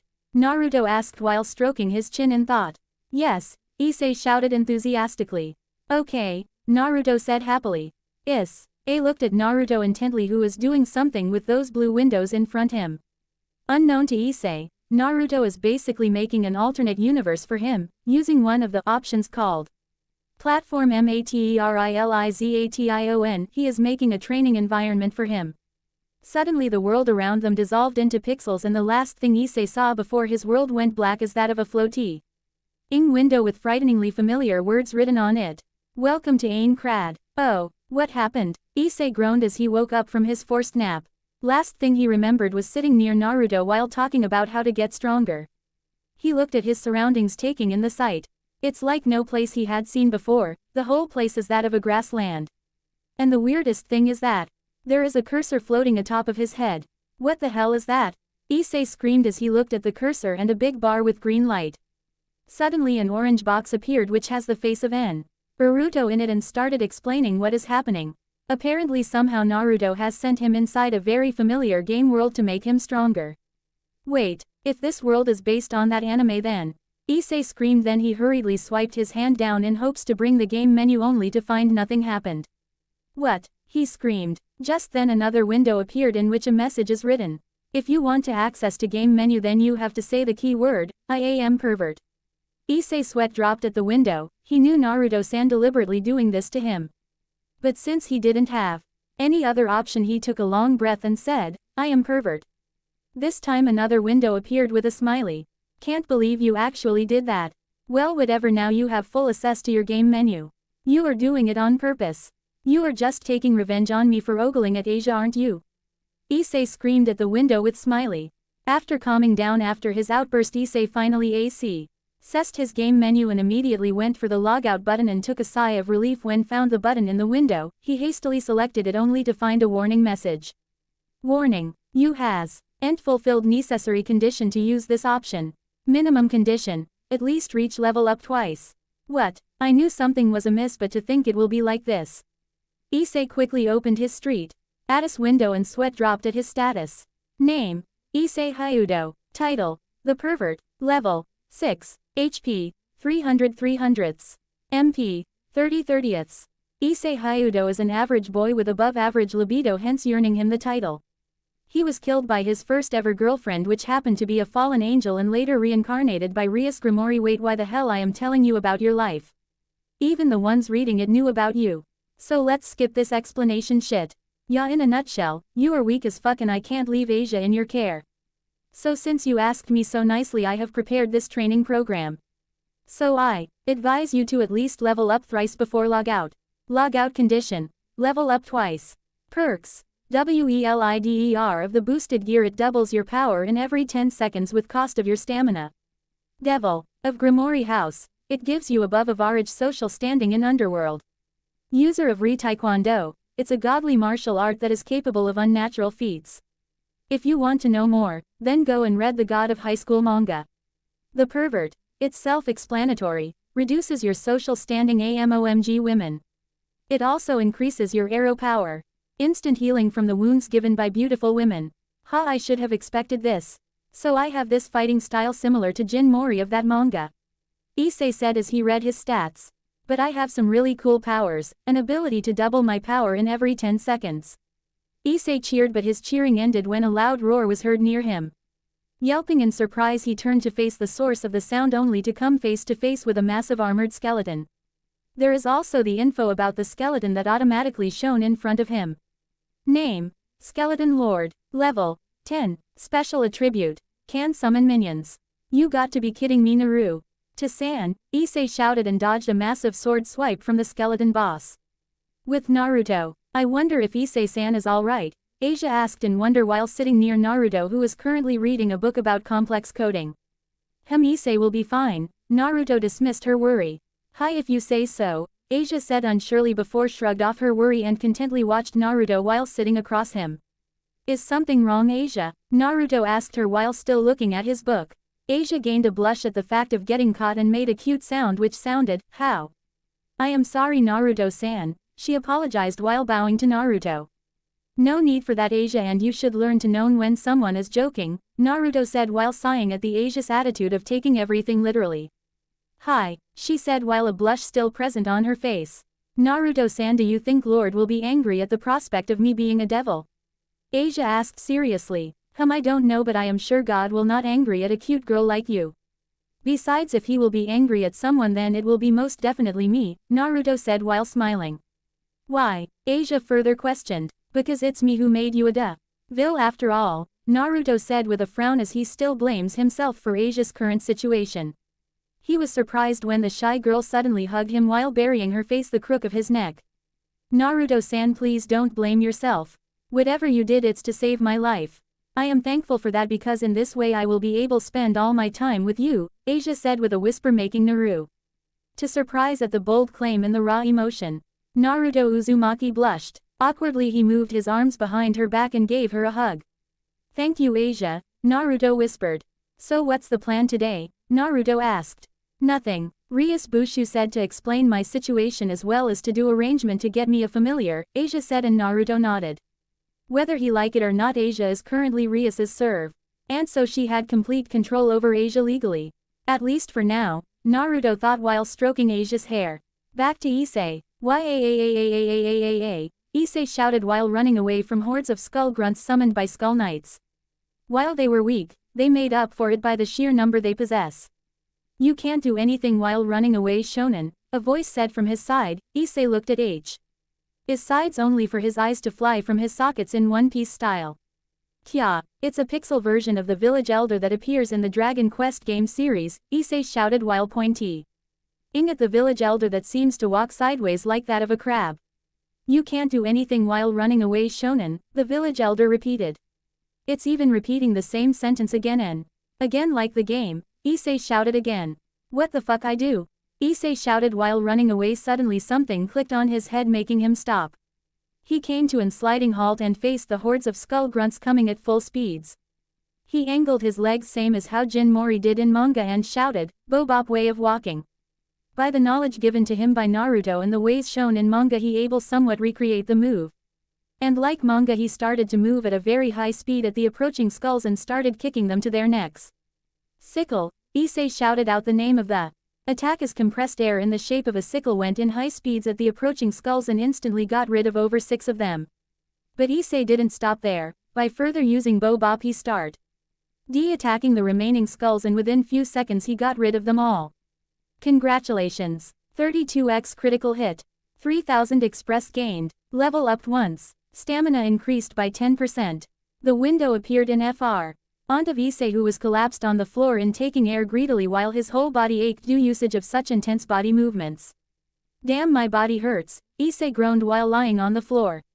Congratulations, Shonen, you were able to overcome the plight, but the fight just began, the village elder said. Shut up and stop following me, Issei snapped at the irritating pixel elder. But his comply and ceased while his body color became pale when he heard the distinctive roar of the Skull Lord. You got to be kidding me, Issei said while looking at the approaching hordes of skull grunts again. With Naruto. After Asia returned to her duties, Naruto is sitting on his room while looking intently at his now spiked bat. He still didn't have a name for it.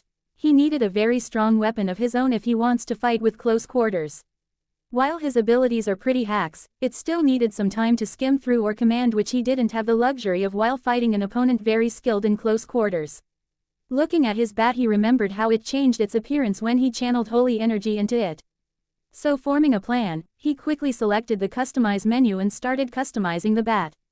After nearly half an hour of repeated typing of codes and program, he now completely customized his bat. He also added some perks from different games and movies. But the biggest thing that he added into it is its anti-reality nature that he had copied from that Op Sword of Fate series. The Aya of Gilgamesh. He used observe on the now golden bat and smiled at its perks. Name: Reality End. Class: Anti-reality beyond Longinus. HP: Infinity changeable according to user. Defense: Infinity. Special skill: Arc of End. It's a special skill of this bat that allows the user to erase the very reality itself. It also allows the user to rewrite the laws of reality. Damn, it became way too OP. Naruto said with a sweat drop. Whatever, he said as he threw his bat inside his private space and walked away from the room. With Issei. After defeating the Skull Grunts again, a very tired and drained Issei is sitting on a rock while looking at the Skull Lord from the distance. Currently he is 3 levels below the Lord and he is also very tired. He decided that a frontal approach is out of question. He is also very tired because he used his boosted gear in his earlier fight. While it increased his fighting prowess, it halved his stamina. What should I do? Issei mentally questioned while assessing his situation. Using his gaming interface, he accessed the map provided to him and looked at the big D marker that point out the location of Skull Lord. Earlier he discovered that unless the Skull Lord sees him or within his range, he doesn't summon his minions, and out of pure luck he also discovered that the Skull Lord is very weak on his head. If he could get a very clean hit at his face, then it will be game over for the Skull Boss. Now my only option is sneak attack, Issei mused. Yo partner, it seems you are in a pinch, a disembodied voice called him, making the poor boy fall on his ass. Who is it? Issei asked fearfully after hearing the voice while looking at his surroundings. I am Dao, and here, the same voice said again, and Issei looked down to find a green orb on the back of his left hand. What the? Issei said at his talking left hand. Yo partner, nice to meet you, his right hand said, and Issei sweat dropped. I know that I would encounter some weird shit when I became a devil, but to find myself a talking left hand, Issei said with a sigh. Oi, I take offense to that. I am no fragment of your imagination, I am a real entity, the green orb shouted. Huh, was Issei's intelligent reply. Like I said partner, I am a real entity, and in fact I am the consciousness of the gauntlet that you have. Name's Drag, the voice said. So you are the voice of my sacred gear, Issei said as a statement. So how can I get away from this predicament? Issei asked at the green orb. Well, I can temporarily increase all your basic stats, say for 20 seconds you must defeat that thing within that time, Drag said. So I only have 20 seconds, Issei said grimly while the voice agreed. Well, I guess I will execute that technique. It will render me useless after that though, Issei said to the voice. Okay, I will power you up when we will near that thing, so be prepared for a huge boost, G warned, and Issei nodded before standing up and using Bo Bop to get near the Skull Lord, who still isn't aware of Issei's existence. Using the knowledge, Issei gave an axe kick to the Skull Lord effect, Ively bringing its HP to half of its original. The Skull Lord growled and summoned a group of 50 minions and started charging at Issei. Issei started the biggest fight of his life, using the knowledge given by Naruto and the rare 2 or 3 fights he had done before. He fought valiantly. Spinning kick, axe kick, Bo Bop, sickle. He used all the basic moves of the Taekwondo and taken down at least 20 of the Skull Grunts. He noticed that the Skull Lord is coming near before he avoided a massive cleaver strike from the said monster. Right now Drag, Issei shouted. Yeah, Drag also shouted. Suddenly Issei engulfed in bright green light and all his basic physical stats doubled while his level became 14. Holy, I feel powerful, I feel as if I could take on Kiba now, Issei said while looking at his hands. Remember partner, you only have 20 seconds, Drag warned. Thanks Drag, it's more than enough time, Issei said confidently before rushed at the remaining skull grunts.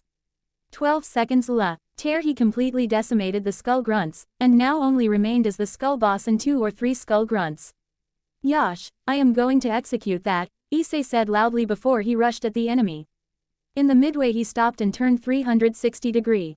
Concentrating all the energy to his right leg he started spinning before stomping his foot down and again raised it in air. A blue dragon of pure shock. Waves and energy formed around his right leg before he stomped the leg again in the ground and released the dragon. Blue dragon's kick, he shouted. The dragon soared towards the Skull Lord and impacted with it. Boom! A massive blast of pure blue energy rocked the complete landscape. When the dust settled, the whole region in front of Issei is nothing but massive craters and fissures. Speaking of SSEI, he is currently unconscious on the ground. Massive combo plus. Stylish fighting plus 2000 EXP. Defeated Skull Lord plus 30000 EXP. You have leveled up. You have leveled up. You have leveled up. You have leveled up. Looks like Issei did it and also leveled up 5 times, Naruto said as he approached the unconscious Issei.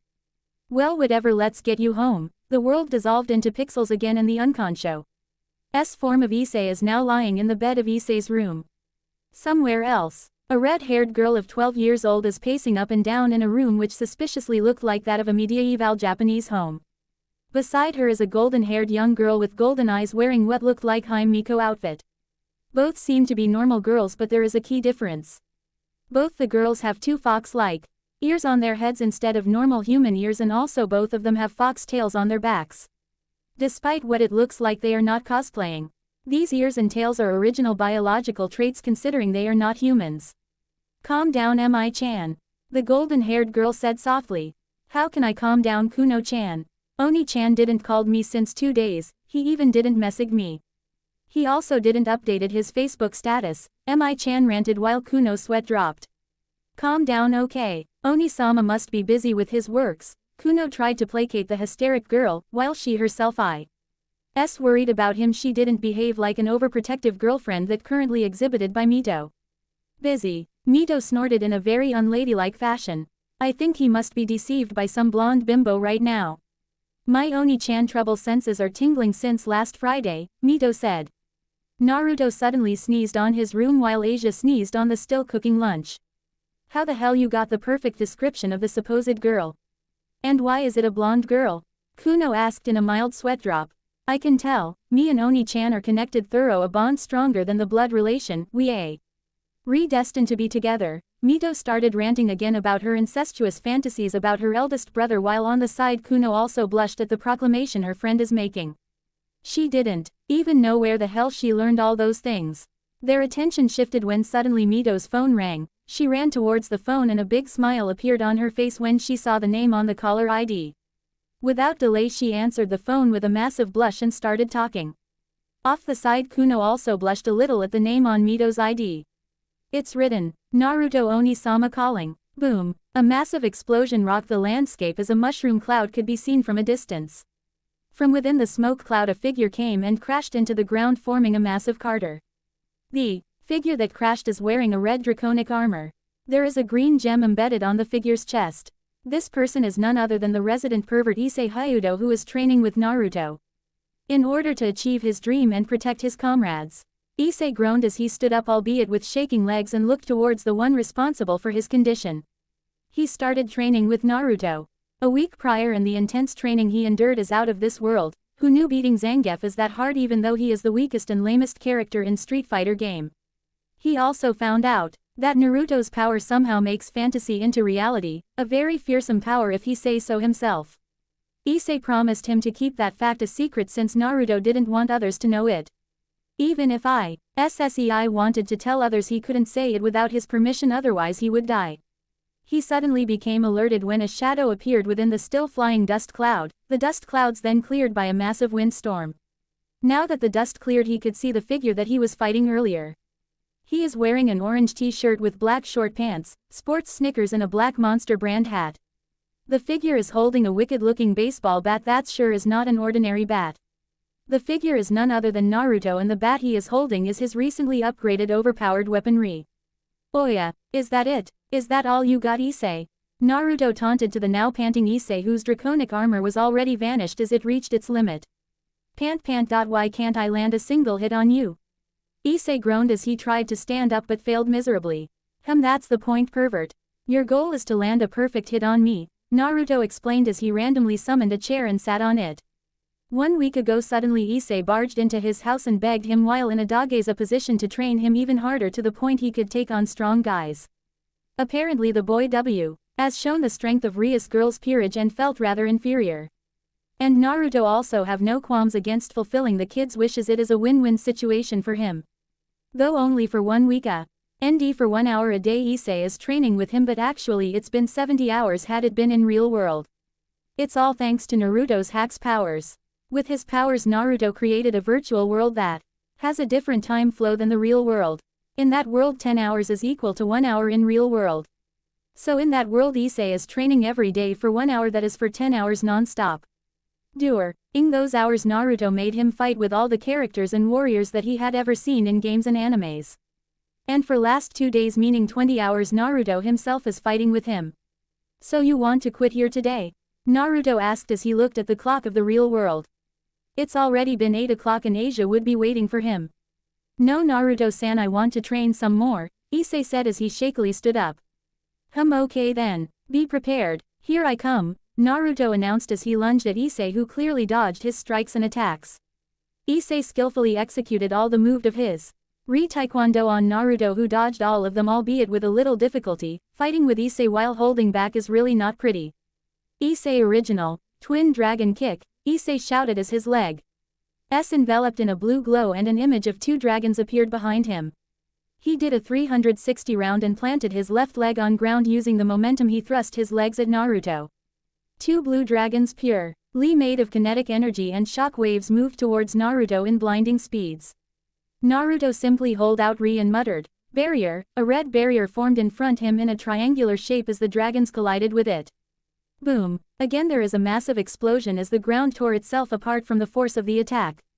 Did I get him? Issei asked out loud. No, Naruto answered from within the dust cloud. As the dust cloud settled, Issei watched in astonishment and disappointment as there is a massive hole where his attack has collided, but there is a triangular shaped land left unharmed, he place where Naruto stood completely unharmed. Quite the destructive attack that one. You purely used your physical strength that had been boosted via your sacred gear, Naruto commented Issei as he looked at the damage that Issei's attack has caused. Thank you, Issei said in a strained voice, barely clinging to his consciousness. His state of dress is completely disarrayed. There is a massive bruise on his left side of face. Small scratches and cuts littered all around his body. In short, he is looking completely shit. Take some rest. Today's training will stop here, Naruto commanded as Issei sighed in relief and fell to the ground unconscious. Like before, the world around them started turning into pixels as the real world appeared and they found themselves in Naruto's drawing room. Naruto slammed his Ri into Issei's chest as all the wounds that he had received were undone, making the said boy as good as new, and teleported him to his home. How is Issei-san doing? The soft voice of Asia sounded as she came out of kitchen wearing a cute apron. It's quite good. He managed to awaken his balance breaker in just 3rd day of his training and is able to keep it going for approximately a day, Naruto said as he massaged his forehead. How is your training going on, Asia? Naruto asked. It's quite good. Sensei said I am getting a hang of my sacred gear, Asia answered cheerfully as she smiled at Naruto. I see. Good for you, Asia, but be careful, okay? I don't trust that crow very much, Naruto said with a frown as he remembered about Asia's teacher. Azazel-san is not that bad. Asia protested but agreed with Naruto to be careful. Azazel, the fallen angel of lust, is the teacher of Asia who is teaching her about how to master her sacred gear. It's from him that Naruto knew about the 2nd level of a sacred gear. He could still remember about their first meeting a week ago. They could have destroyed the entire town had it not for his flashback. After the whole fallen L fiasco, which ultimately led to Naruto losing his job due to the death of his boss, he is currently moving around the city in search for a new job. He would rather die before ask his old man for help. He is a genius, damn it. He completed his graduation when he was only 14. He was hailed as a prodigy, the youngest ever to accept in NASA Research Center. Though there are circumstances that led him to leave his past life and hide in this current town. He had his own pride which do not allow him to ask help to his old man. He knew that his dad will drop everything and come running if he ever give him a call, but he just couldn't. While walking with an absent-minded manner, he failed to realize that little by little all the people around him are starting to fade. Alert! You have forcefully entered into a private dimension. Dimension creator identified. Fallen angel detected. Naruto came to his senses when his sensor went off and alerted him about the presence of a fallen angel. He looked round to find his whole surrounding is now void of people, which were a very crowded street previously. Map, he said silently. Opening map. Locating target. Target found. Coordinates are showing on the map. Double-click on the pointer to teleport near the target. His interface showed him the coordinates of the person that is responsible for this situation and wasted no time to teleport there. When he appeared near his target, he was surprised to find a tall man with black hair and blonde bangs standing on the edge of the building while looking down, since Naruto directly teleported behind him. You wasted no time to find me, do you? The man said, still looking down with a lazy manner. Well, considering you went through all the trouble to remove the normal humans here so you can find me, how can I not return the favor? Naruto said in the same lazy drawl. That's true, haha. Who are you? Naruto asked bluntly. Why the sudden hostility? The man said as he faced towards Naruto. In response, he narrowed his eyes. Considering not long before one of your henchmen targeted my friend and me, you couldn't blame me, Naruto said with a frown, and in response the man's eyes also narrowed. My henchman? Please, I don't understand what you are saying, Azazel said in the same laid-back manner. Please don't play dumb, fallen angel, Naruto growled but didn't lost his cool. Ho, you can tell what I am, he said with a frown. Well, kind of, Naruto replied.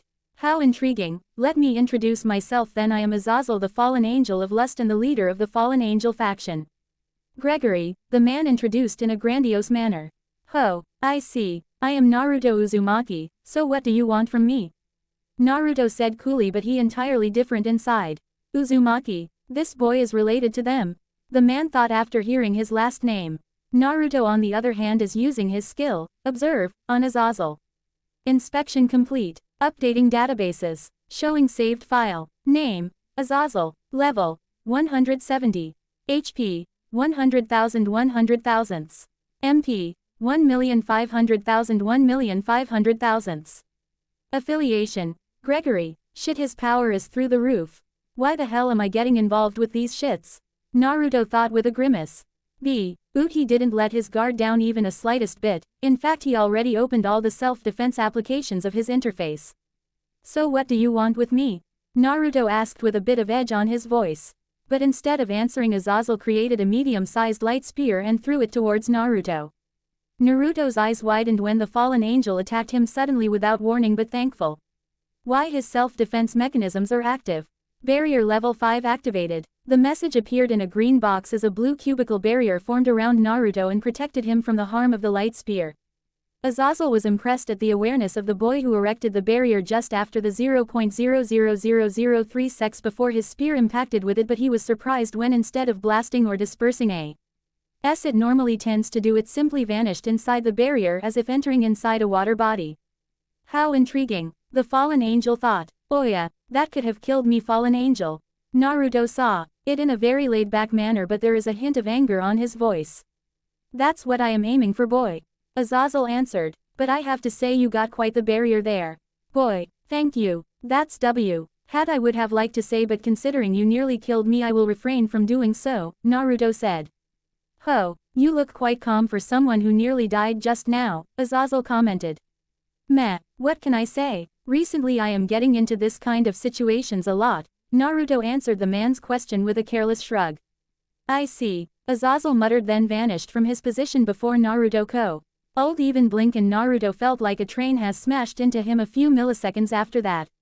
Azazel has given him a mighty punch on his left cheek. Critical hit, 20% HP. HP 40,000 50,000. Shit, that's one mighty punch. He reduced 20% of my health just from punching once. I can't afford to get punched like that once again, Naruto thought with a grimace as he increased the pain tolerance level via his interface, which quickly soothed his pain but didn't increase his HP. Private. Active advanced perception mode. Activating perception mode. Do you want the visual display or audio output?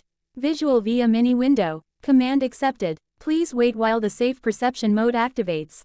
After a few seconds there is a mini window appeared just below his vision that showed a 3D image F whatever he is watching through his eyes. You got quite the sturdy body there, boy. Azazel commented with a frown when he saw no visible injury on Naruto. That punch would have rendered even a high-class devil unconscious. HYA. You hit really hard. I nearly lost consciousness there, Naruto said with the same laid-back manner. You lair, Azazel retorted lazily. Azazel vanished again, but this Naruto could see him via his mini window and able predict where Azazel will appear and attack, so he jumped higher in the air just in time, or else he would have get a leg sweep from Azazel. The fall. An angel was surprised when Naruto dodged him, clearly as if he predicted his attack. That must be a fluke, he thought. He again lunged at Naruto, who again predicted his attack as he dodged him completely. The fight continued like this for some time before Azazel got tired of it and jumped back to make some distance between them. It's not fluke, he is completely reading my attack patterns and dodges according to it.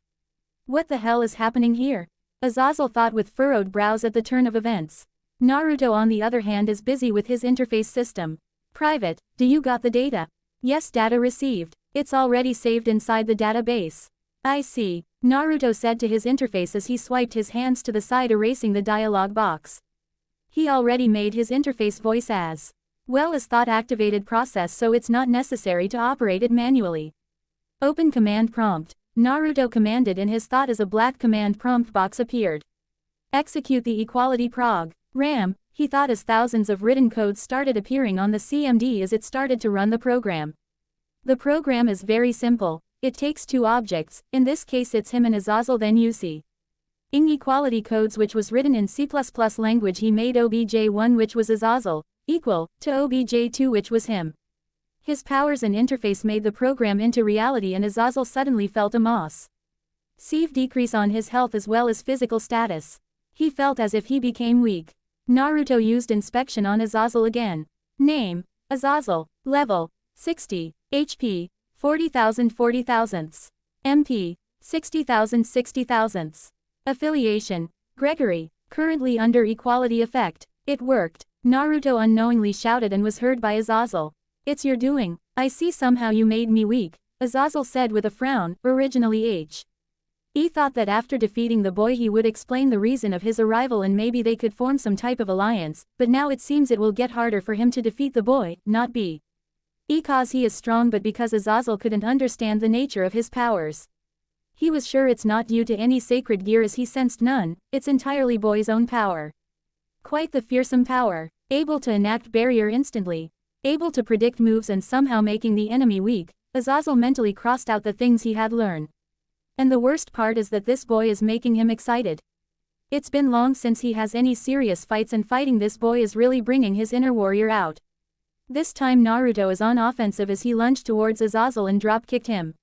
Which Azazel dodged, gave a roundhouse kick as retaliation, which was intercepted by Naruto, who gave his own overhead kick. That move, Azazel thought with surprise, the moves Naruto executed is exactly same moves that he used against him not before few minutes. Don't tell me he copied my fighting style and now enacting it, Azazel thought while sweating lightly. Well, Naruto is doing exactly that.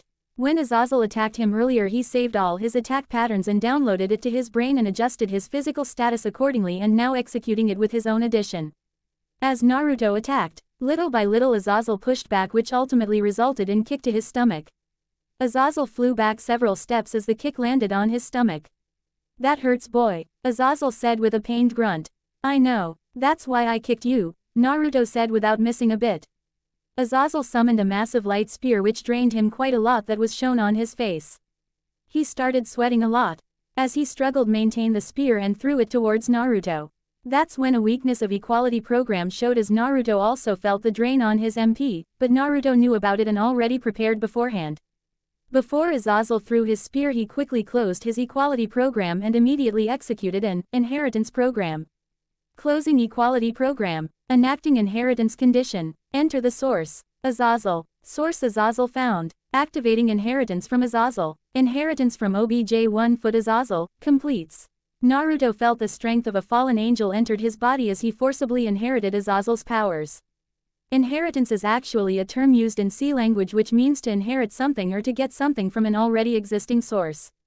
In this case he used inheritance on Azazel. All this happened in less than 2 seconds. Azazel watched in horror as the light spear vanished in midair and appeared in the waiting arms of Naruto. How? Azazel asked, not understanding a least bit of the boy's power. How the hell are you doing all that? Azazel shouted in anger, finally giving in to his base instincts after watching his fighting style, his power, and even his attacks are copied by the boy. How? I have no obligations to answer you, Naruto said seriously. Don't take my kindness the wrong way, boy. Azazel shouted in anger and summoned an even more massive GHT spear, completely forgetting the fact that his powers suddenly returned for a second before again drained. Naruto watched in horror as the massive light spear manifested in front of him. Oi private, what is the power level of that thing? Naruto asked his interface, calculating the outcome. Advanced light spear, class X, threat level, max. Warning, blast radius could destroy the whole city. Oi Azazel, what the fuck are you trying to do? Naruto shouted at the fallen angel, who proceeded to make the spear even bigger.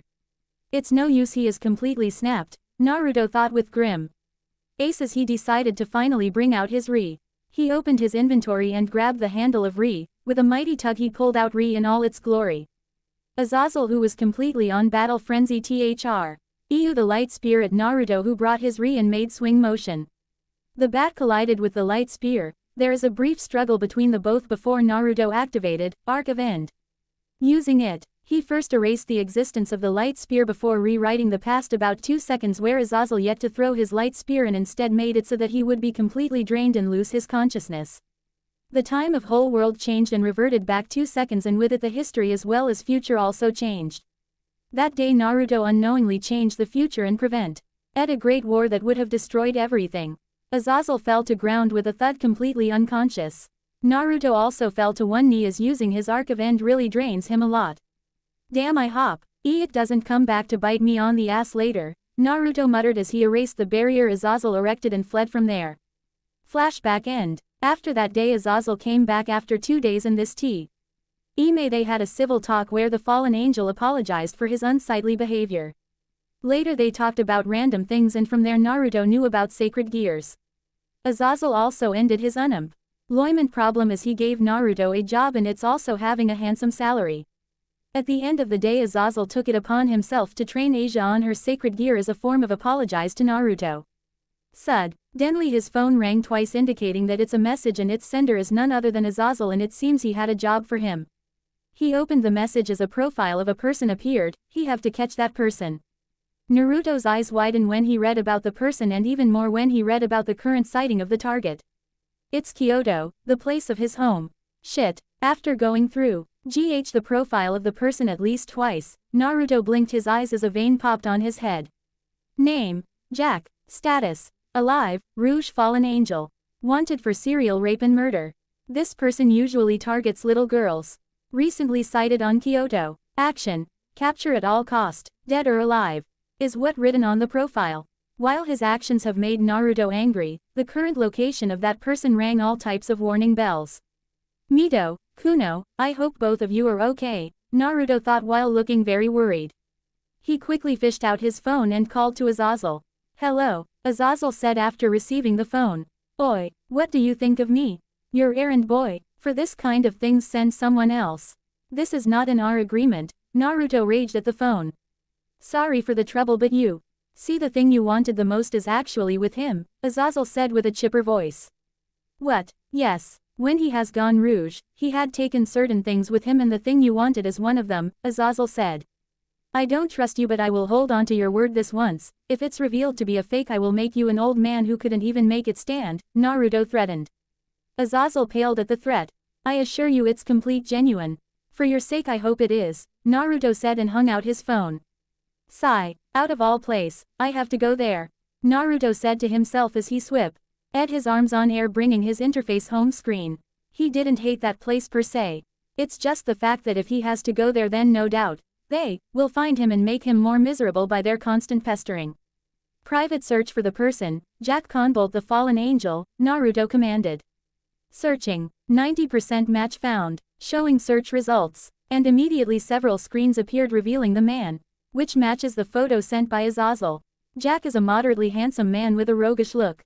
He has black hair that was slicked backwards in a typical cool boy look. While his face looks like a kind man, his eyes tells different story. He has green eyes which were filled with depraved insanity. His interface showed him various images and video feeds about the heinous deeds that he committed the moment he fell. His first crime was when it was around 1760, he kidnapped a 13-year-old girl from a village and brutally raped her and then killed her by choking her with his penis. A really brutal and cruel way to die for such an innocent girl. After that his insanity only increased and along with his victims. Around 1900 he was caught red-handed by some humans, to Avenue OID complication he completely wiped out the village by mass murdering the villagers and pin it up to a devil. The interface also showed him the images of the victims after the incident, and couldn't help but imagine Mito and Kuno in those girls' places. I can't believe Azazel allowed someone like him to roam free, Naruto muttered angrily, but he couldn't complain as he was going to deal with him personally. With a sigh he brought his phone and dialed a number. Kyoto, Uzumaki Manor. Amongst all the families in Kyoto, Uzumaki are special and are considered very prestigious family. But that doesn't limit to the humans. They are also considered royalty among the Yukai clans as they are actually a bunch of kitsune, or specifically the nine-tailed fox. Uzumaki family always has a nine-tail member every generation who later would either become the head of Yukai faction or simply work as the leader's right hand. While that is true, contrary of others' belief, Uzumakis were not a stuck-up family. And their motto is, family comes first before everything else. This was evident when Naruto was born, despite being born a complete human who doesn't even has a trace of Yukai blood in his veins. Naruto was still considered the clan heir. Naruto's mother is a Yukai and his father is a human, so somehow he skipped the Yukai gens and accepted his father's complete human gens. Naruto's father belonged to a clan of demon sayers, who have a special type of power like magic or chakra which is harmful for all the Yukai and supernatural faction. But unfortunately Naruto's father decided to not inform him about this and let his child lead a normal life. This decision was strengthened when Naruto's little sister was born with both power of nine-tailed fox and a demon slayer. And hence Naruto spent his 17 years without knowing a single thing about his own heritage. But Naruto's inability in anything supernatural was overshadowed by his brain. He was born a genius, who was accepted by NASA at the age of 14. He was genius who invented a technological theory that would allow humans to jump into anywhere no matter the distance immediately, basically a device which would create a space-time tunnel and allow the people to safely pass through it. He named it Anywhere Door, and was inspired from a childhood cartoon series Doraemon. Even though it was still in prototype stage, the theories that he gave is actually spot on and very plausible. Currently more than half of the scientists all over the world are trying their hardest to prove his theory wrong.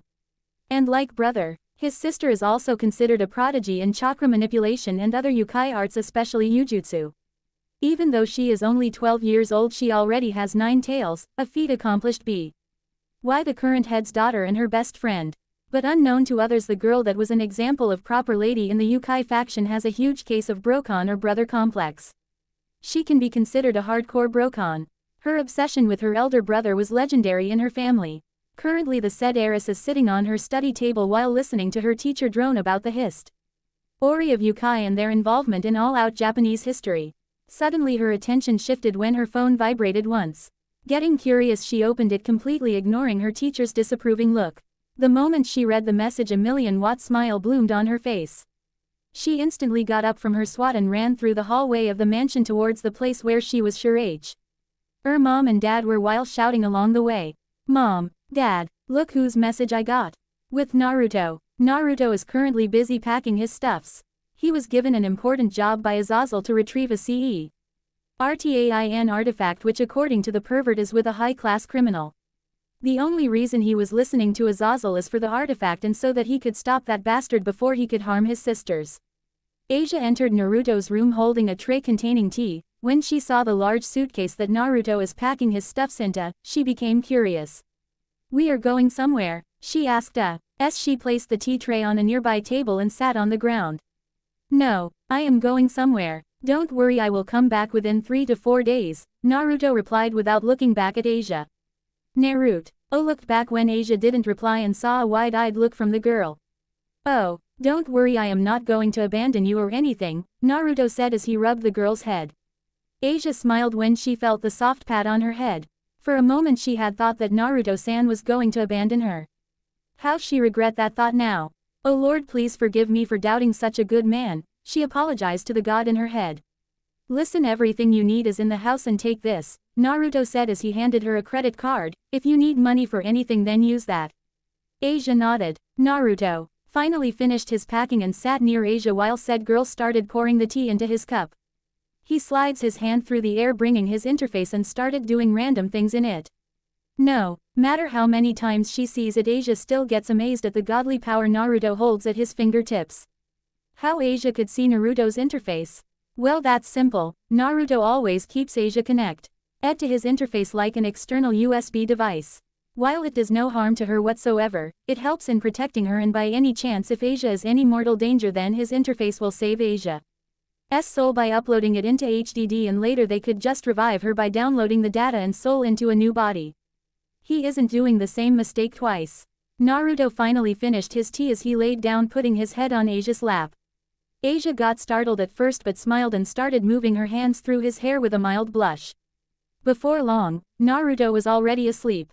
Kyoto, Uzumaki Mansion. The whole Uzumaki household is in a panic mode as all the members are running like headless chickens. Weapons, charms, sealing tags and other occult stuffs are being hidden like they are illegal items and the CIA is going to raid their house. You put that in the basement, a woman with long red hair commanded to a pair of servants who are carrying a big golden cat statue. When Naruto's arrival reached to the ears of the Uzumakis, the hell broke loose as everyone began their preparation to make their house look like a normal human's house. If one has to see this then they would ask this, why such a prestigious family like Uzumaki would go all the way to change their own lifestyle just to hide something from a member of their house? The answer would be, because he is our family.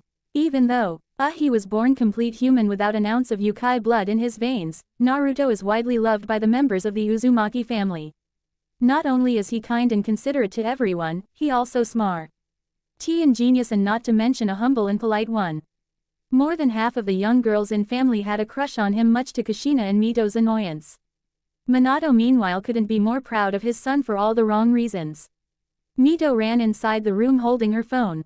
Mom, Nisama's train is already here. What? Everyone hurry, Kushina commanded as all the members doubled their effort. Sometime later, Uzumaki Mansion. How nostalgic. This place hasn't changed a little, Naruto said as he stood in front of massive wooden gates belonging to his family. Before he could take one step forward, the gates parted open revealing many people standing in a circular pattern. Leading the group is none other than his mom and sister. Welcome back Naruto-chan, Kushina shouted as she hugged her son into her bosom. Ah, Mom, that's unfair. I thought I would be the one to greet him first, Mito shouted as she pointed her fingers at them. Glad to be back, Naruto muttered as he returned hugged his mother. Later he separated from her and cradled Mito into his arms and gave a kiss to her forehead. I missed you so much my little red, Naruto said as he rubbed his cheeks to her cheeks. Ni-sama, Ni-sama, Mito mumbled as she blushed heavily at the actions of her brother. Young master, welcome back, all the remaining people shouted as they bowed to him. Thank you everyone, Naruto said. Everyone. Naruto had currently switched off his interface. If he had it opened then he would have instantly found out their real identities. Naruto immediately escorted to his home by other clansmen. On the way he met his father. They both shared a manly hug and small patting on the back by Minato. Now Naruto is resting inside the pool that their family owned, washing out days worth of dirt and grime. Suddenly someone opened the bathroom door startling Naruto. Who was there? Naruto asked. Ni-sama, it's me Mito. Sigh. Naruto breathed a relieved sigh as he lay back on the pool. If he would have clearly looked then he would have seen the questionable attire Mito was in, or more like lack of it. Water splashed as Mito jumped into water. She quietly swam near Naruto and quietly hugged him from behind. Who was laying face down on a side of the pool while half of his body outside the water. Mito, what are you doing? Naruto asked without moving as he knew what Mito is doing. Naruto is complete unaware of Mito's brother complex. Nothing, I just wanted to hug you like this. Say Ni-sama, can I wash your back? She asked while her eyes sparkled. She heard married couples do that regularly. I don't mind. Go ahead. Thank you Ni-sama, she thanked as Mito fetched a towel and got to her work. Meanwhile Naruto was blissfully unaware of true intention of her. And like this their bath time ended. At night during dinner, Uzumaki family has a tradition of having their dinner together with everyone. So that's why we find in the dining room in a massive table more than 20 people sat. These are real peoples that belong to Uzumaki clan. On the main chair sat was a woman with red hair and purple eyes. She is Kushina Uzumaki, Naruto and Mito's mother. To her right sat is a blonde-haired blue-eyed man. He had 2 side bangs. He is Minato Namikaze, Naruto and Mito's father. To her left sat Mito Uzumaki. To Mito's right sat a woman with fairly old appearance, though she doesn't lost her luster red hair. She has purple eyes. Her name is Hanoka Uzumaki. She works as clan's accountant. To Hanoka's right sat a man with red hair which was spiked at one direction and straight another. He is Ishigumi Uzumaki. He works as clan's external affair manager. These are the important characters that handle the Uzumaki family and made it Japan's #1. They are also happens to the Kitsunes, who are close to having 9 tails status. To the far end of the table sat none other than Naruto Uzumaki, our protagonist. Naruto is feeling quite happy. It's been so long since he had sat with his clan members. And if he is not wrong, then they are one nudge away from having a food brawl. That kind of thing is common around this household. Ishigumi stood up and extended his sake cup in air and began addressing everyone. Today we have a special person among us. He is our pride and the person who will lead us in future. After 1 year of self-exile, finally the prodigal son returns home. In his honor, let's have a cheers. Cheers! Everyone shouted as they put their cup in the air and then drank in one go. Thankfully the dinner after that went quite peacefully and everyone retired for tonight and decide to give the family some alone time. Inside Naruto's bedroom. Now we find the family of 4 inside Naruto's room sitting around while Naruto sat on the bed. It's time for interrogation of their son for juicy details. Kushina asked first. Naruto-chan, how is your life there? You haven't in any weird situations, right? Naruto immediately had a flashback of all the things happened in 1 month, starting from Danesek and ending with Azazel. Cold sweat appeared behind his neck. No, I am completely fine, he said while avoiding eye contact. Other 3 narrowed their eyes. They knew Naruto very well, and when he avoids eye contact, that means he is hiding something. For the time being they decided not to dig on that matter. Got any girlfriend? Minato asked. Naruto, Kushina and Mito all spitted at the sudden question. Minato, Dad, what type of question is that? Both Kushina and Mito asked. What? He is in that age, you know. It's not impossible that he maybe have a girlfriend or 2. Everyone looked at Naruto for confirmation, but what they found isn't what they expected. There sat Naruto with his head down while sporting a gigantic blush. Crack. Something cracked inside both Kushina and Mito. Minato is laughing loudly, which applied as background music for that situation. Who is that cake-faced hussy? It's amazing how both mother and daughter are on same page. Naruto, baby, you sure she isn't after your money? I heard there are those type of girls full in Kuo, Kushina asked while she desperately holding on to her sanity. She can't bear her baby boy being taken by some hussy. That's right, Nisama, you should leave her. Mito supported her mother. This is the worst situation, Naruto thought while feeling his head returning. This is why he didn't bring Asia here. But before they could continue their talking, a massive explosion rocked the house. What? Naruto asked as he regained his bearing. A guard bust in with a sweating face. Kushina-sama, Minato-sama, we got problem. They are attacking again. What? Both Kushina and Minato shouted. For the moment they forgot that Naruto is also in same room. They didn't learn, did they? Minato said as he ran away from the room. Before Kushina could run off, to Naruto grabbed her hand, forcing her to look back. Mom, what's happening? Who is attacking? Naruto asked as he looked at his mother with a narrowed eye. This isn't time for that, Naruto-kun. We will talk after this is over. There is lot of things you should know. For the time being don't leave this room, understand? Mito comes with me, Kushina commanded as she also ran away. Naruto immediately looked Mito for explanation but found her already left the room. What the hell is happening? He cursed. Private, start your engine, Naruto commanded. Starting. Please wait while AUTHENTIVCTING. Welcome, Naruto-sama. Now it's not time for that. Scan the area and give me the statistics. And give me bird's eye view of the current mansion, he commanded. Please wait while scanning the area. Scanning complete. Showing result S. His interface showed the whole happenings. What he read isn't what he is ready to accept. Suddenly a large screen appeared showing the bird's eye view of the whole clan compound. There he saw it, everyone in the family fighting against some humans, but the weird part is everyone sprouting some animal parts, most of them are fox ears and fox tails. The video shifted showing his family. Kushina is holding what looks like a flame ball while fighting a woman with cat features, his father is holding a sword of complete orange energy while fighting against a man holding a spear. His sister is having fox ear and fox tails and is firing blue balls at random opponent. What the fuck happening? Update complete. Your character's stats updated. Press yes to show the results. Yes, no. Naruto is surprised at the sudden appearance of the message. Status update. When did his status updated? He pressed yes and waited for the message to show up. Scene change. The entire Uzumaki mansion is in uproar.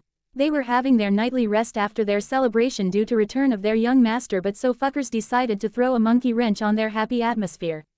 Uzumaki family, which was renowned as Japan's #1 family, is actually a family of yokais. They are not humans to begin with.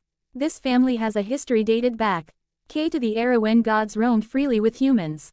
Many believed that Uzumaki family is actually created by Amaterasu, the sun goddess, and that is the fact why they also have a special shrine dedicated to her on Kyoto.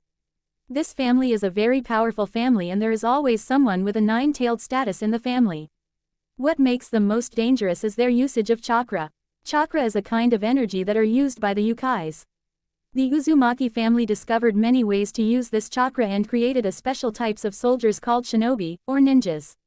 Making copies, hiding in shadows, walking on the walls, waking on the waters, all these feats are possible for this family, and the most deadly thing is their usage of chakra in the art of sealing. Due to this fact they were often the reason of fear and envy of many supernatural factions. They were nearly wiped out from the face of Earth some years ago by a group of humans calling themselves the Hero Faction, but it was thanks to the preservance and help from other yokai families that they are saved. But after so many years these Hero Faction members still hadn't given up on their quest to eradicate them and would often attack them like this. Today was no different. The Hero Faction struck again. This time they brought all their big guns. Kill the hero scums, an Uzumaki clansman shouted as he sent a kunai at a light sword-wielding man. Blow them up. Katsu, a blonde-haired man shouted as he sent white clay-like birds towards a group of fox people. Boom. The moment it landed on them it exploded with a violent blast. Ha ha, art is blast, the same man shouted. Damn you hero scums, an Uzumaki clanswoman shouted. The group of people that were blown, there was her husband among them. The woman shouted bloody murder as she rushed at the blonde-haired bomber. While this was happening, the matriarch of the clan, Kushina Uzumaki, was currently busy with a woman with cat-like features. She has black hair and golden eyes. She wore loose kimono. The strangest thing was that she has 2 tails. She was a nekosho that goes by the name Kuroka. Kuroka, I never thought you of all people would be joining them. Kushina said as she sized her opponent. She was acquainted with her opponent. Ha, it just happened, the girl said sarcastically. I see, you haven't changed a bit even after all those years. So, why are you attacking my home? She asked again, but this time an edge to her voice. Personally I don't have any problem with you, but you see I have to obey my superiors after all, she said with same bored tone. But if one has to concentrate, then they would find that this woman actually forcing herself to be aloof. Kushina Uzumaki was no easy opponent to deal with, and she herself was sure that she was no match for her. She was only here to stall her and keep her busy. While Kushina wasn't sure of their intention, she has already figured out that she was trying to stall her, seemingly waiting for something. Let's see, what are you planning? She thought inwardly. She was sure that whatever they are planning she could deal with it. Same thing was also happening with Minato Namikaze. The one he was fighting with was none other than the current wielder of true Longinus. The young man was very skilled with his spear, which was evident from the fact that he could keep up with Minato Namikaze till now. You really live up to your name. Kiori Senku, the young man named Sao said as he adjusted his spear to parry one of the sword thrust from Minato. Minato meanwhile quite surprised to find someone was able to keep up with him in his first released state. Granted it's the weakest form, but still. What Minato was unaware that Sao is making a liberal usage of the spear to keep up with him, and the longer he uses it the more strain it will put on his body, but thankfully they are not here to fight to death today. They have a hidden agenda, and for that to succeed the 2 main forces of the Uzumaki must be kept busy. Sao used his divine spear to thrust at Minato, but Minato just vanished from the spot and appeared behind Sao with a mighty kick. But Sao was no amateur, so he instantly jumped forward to avoid the kick aimed at his legs. Both of the fighters parted from each other. Neither of them took off their eyes of each other. Both of the fighters are waiting for something. Minato was waiting for his opponent to make their move while Cao Cao was thinking of just how long he could last before Minato Namikaze kills him. Suddenly a massive explosion occurred, startling everyone. Everyone who was fighting looked at the direction and found that a massive dust cloud appeared on the leftmost part of the mansion. What happened? Kushina shouted as she came from somewhere behind her. Yuroka was tied in what seemed like golden chain and was being dragged by the said chain. Minato also was surprised and a little afraid as there is where his daughter was fighting. Cao Cao took the shonk of the opening and jumped towards the dust cloud. Shit, wait, Minato shouted as he ran after Cao Cao, but unfortunately he was already inside the dust cloud that obscured vision. Minato, what happened? Kushina asked as she ran over to Minato. I don't know, but I am sure that it's some kind of signal, Minato said. But there is where Mito was fighting, right? She asked as dread filled her. That's right, wait a moment. Don't tell me she was their aim all along, Minato realized and ran inside the dust cloud. He clapped his hands together and created a shock wave blowing away all the dust cloud. When the dust cloud was settled, he found that there was not a sign of enemies, only Uzumaki members who were looking around like idiots. Clang! A metal hitting metal sound was heard as a spear collided with the chains binding Kuroka. The chains couldn't hold up to the might of the heavenly jewel spear and shattered, freeing the cat woman in the process. Taking advantage of the situation, she immediately grabbed the spear and fled from there with her top speed. Crap! Mito, where are you? Kushina shouted, seeing that her captor fled, and she immediately connected the dots. With hysterical face she ran towards the explosion area, but she didn't find her daughter at all. Mito, she screamed in despair as she saw her baby girl was kidnapped. Minato, though was angry and anxious, he still remained strong for his wife. Step by step all the Uzumaki members gathered as they realized their princess has been kidnapped. Minato immediately barked out orders. Riku-san, immediately deploy some of our best trackers and track my daughter. Yes, Minato-sama, he said, and immediately ran to organize a troop of trackers. While this was happening, nobody realized that oddly in the walls of Naruto's room there was a man-shaped hole. Few minutes earlier, to say Naruto was confused would be understatement of the century. When his status was updated by his interface, he expected to see some improvement. NTS in his abilities are some new features that would have added, but he never expected that instead of above, his own origin would update. Name: Naruto Uzumaki. Species: Human Quarter Yukai. Level: 50. HP 100,000 100,000. MP 50,000 50,000. Ha 1,000 1,000. Naruto couldn't help but blanked out for a second when he saw the species, Yukai. He was a Yukai, why didn't he know of it? He clicked on the species tab to read on the description. Since Naruto is the GM, he has the ability to decide what should be seen in the interface screen. He modified it so that not all the information would be visible every time he opens his status window. There he read about his species. Quarter Yukai basically means he has the blood of Yukai flowing through his veins. The further he read, the further he got surprised at the amount of information he didn't know about himself. He discovered that he belongs to a prestigious clan of Yukai called Uzumaki. While his father is a human, his mother isn't. His Yukai blood came from his mother. The Uzumakis come under Fox Yukai and had the ability to manipulate a type of energy called chakra. From the description alone, Naruto could understand how much potential this chakra held.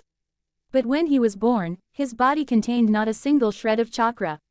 Upon diagnosis, a shocking truth was revealed. Naruto's body contains a special type of antibody that somehow completely suppressed the genes of the Yukai, hence Naruto was reduced to only quarter Yukai where he should have been at least half Yukai. And due to that antibody he also lost the ability to use chakra. Normally that would have been the cause of ridicule in eyes of members of prominent clans, but Uzumaki are simply different. Their motto was, family comes first, hence they didn't abandon or distaste Naruto. On the contrary, they loved him very much. When Naruto realized this fact, he couldn't help but shed a tear from his eyes. And he trusted his parents. If they had gone all the way to keep this secret, then there must be a good reason behind it. But before he could proceed to next, he heard a massive blast. Ah, that's right, someone was attacking my house. Naruto has completely forgotten about that. He immediately equipped his bat named Ri, and ran towards the window. But before he could leap out of the window, he stopped midway. Not because he was afraid or anything, but because of the presence of something weird in front of him. The thing in front of him is man with unique appearance. The left side of the man was completely white while the right side is completely black. The only thing that the both side have common are yellow round eyes and green hair that adorned his scalp. His interface showed him the identity of the person. Name Zetsu. Species. Energy construct. HP. 10,000 10,000ths. MP. 10,000 10,000ths. Zetsu is the will of the world that had taken the physical form. Its sole motive is to help the revival of the world tree called Shinju, that was previously taken down by combined effort of various gods and factions. When he read the character definition of the thing in front of him, Naruto could not help but gasp in astonishment. He was even more astonished as to why his interface didn't show him as a potential hostile target. Naruto watched as the man grinned in a lunatic way. "Hello little brother," Zetsu said with the same annoying grin on his face, causing Naruto to narrow his eyes. "I don't remember having a brother with this much unique appearance," Naruto cautiously asked as he grasped his ri. Seeing Naruto so tense, Zetsu grinned like a madman as he lifted both his arms as a show of surrender. "Oya, why are you so hostile? I promise ya that I have no ill intention towards you, or more accurately I can't have any ill intention towards you," Zetsu pacified the blonde. "Can't explain," Naruto urged the man. Ha, don't be on a rush, let's first introduce ourselves. Oh wait, you must have already knew about me from your power, right?" Zetsu asked. The irritating grin never left his face. Hearing this, Naruto was immediately on guard. This fellow knew about his power. He had never disclosed about his powers to anyone except Issei and Asia, and they are not the type to disclose his secrets. Even if Issei wanted, he couldn't due to the seal, and Asia would rather die than cause something to harm him. "Oh, why is that face? Ah, you must be thinking how I knew about your powers, right?" Zetsu guessed his intentions. Quote, "It's because my mother told me," Zetsu replied. Hearing Zetsu's answer, Naruto couldn't help but fall to the ground. Whatever he was expecting, this was not one of them. Told by mother? What are you, a little kid? Naruto itched to Tsukuyomi this, but he forced down his impulse. Wait a minute, this man said mother, and before that he called him brother. In character info it was listed that this person is the physical manifestation of world. So if he is calling mother, does that mean he is talking about world? By going through that logic, doesn't it mean that he is the child of the world? Or at least have some kind relation to the world? At this point Naruto was having identity crisis. But this time the question is not who am I, but what am I? Naruto was having identity crisis about his species and origin. Seeing Naruto's puzzled face, Zetsu stopped his irritating grin and prepared to explain everything to the blonde. But before he could start on his explanation, Naruto interrupted him. "About that, let's have that discussion later. My family is being attacked now." It's fine, I will wait for you here," Zetsu said as he submerged into the floor. Naruto could only gape at the sight of the weird man submerging inside the floor as if he is taking a dip in the pool. His bewilderment lasted for a second before he ran towards the window intent on jumping down. Before he could jump down, he hit himself on an invisible wall. Naruto, whose body was completely parallel with ground as he was about to jump out, fell down on the ground near the window in the same position. Warning. Barrier found. Naruto, whose face is now planted to the ground, immediately got up and pretended as if nothing happened. With a swift motion of his hand he quickly fished his ri and smashed it into the barrier. Ri is a bat that has the ability to overwrite the reality itself, so when Naruto smashed it into the barrier, a mere flimsy barrier couldn't hold up to it, hence got destroyed in an instant. The moment barrier was down, a person smashed into the wall near his window and went inside, making a human-shaped hole on it. Naruto, who was about to jump through the window, sweat dropped. Warning. Mito's life signal has gone out of the range of detection. Earlier when Naruto was watching the fight through the window, he stealthily has a tracker marking on Mito, Kushina and Minato. The fact that Mito's signal vanished means she got kidnapped. If anything else had happened, then his interface would have warned him. Naruto watched in a daze as all the attacking intruders vanished just like that after their purpose was accomplished. Naruto came to his senses a few seconds later as he noticed that Mito got kidnapped. Something snapped inside his heart. He couldn't locate Mito as she was already out of range. Naruto suspected that teleportation was involved. He couldn't help but worry. When he got worried, his grasp on his powers loosened. As a result, everything around him started distorting. Warning. Powers going HYWARE. His interface gave him the warning, but Naruto was in no condition to pay attention to that. He was totally immersed in his emotions when he noticed his beloved sister got kidnapped. A crack in air appeared behind him in the air, from within the crack a slender white arm came. The arm obviously belongs to a woman. It didn't do anything other than lovingly caressing Naruto's cheeks. Has anyone seen inside the crack, they would have noticed a glowing red eye with ripple design on it. Calm down Naruto, you have Zetsu with you. Use him. A very soothing voice was heard near Naruto's ears. When Naruto heard that voice he came into his senses. Looking back he found that nothing is out of ordinary and there was no woman behind him. Hallucination. Naruto though as he couldn't understand the phenomenon, but he clearly listened to what the woman has said. Zetsu, he screamed. Yes, the Husky voice of the plant-like man was heard as he came out of the ground the same way it gone inside. I expected something powerful from the one chosen by mother but to think you are this powerful. Ankly I am surprised, he said in the same grinning-like fashion. Leave the talk to later, do you know where Mito is? Naruto asked. Hi, as a fact I know where she is. What, you know? Then let's go there, Naruto said. Ha, you sure you can handle yourself in that place? Don't mind me, we must rescue Mito as soon as possible, Naruto urged. If that's what you want then so be it, Zetsu said as he gave Naruto the place where Mito was taken into. The end.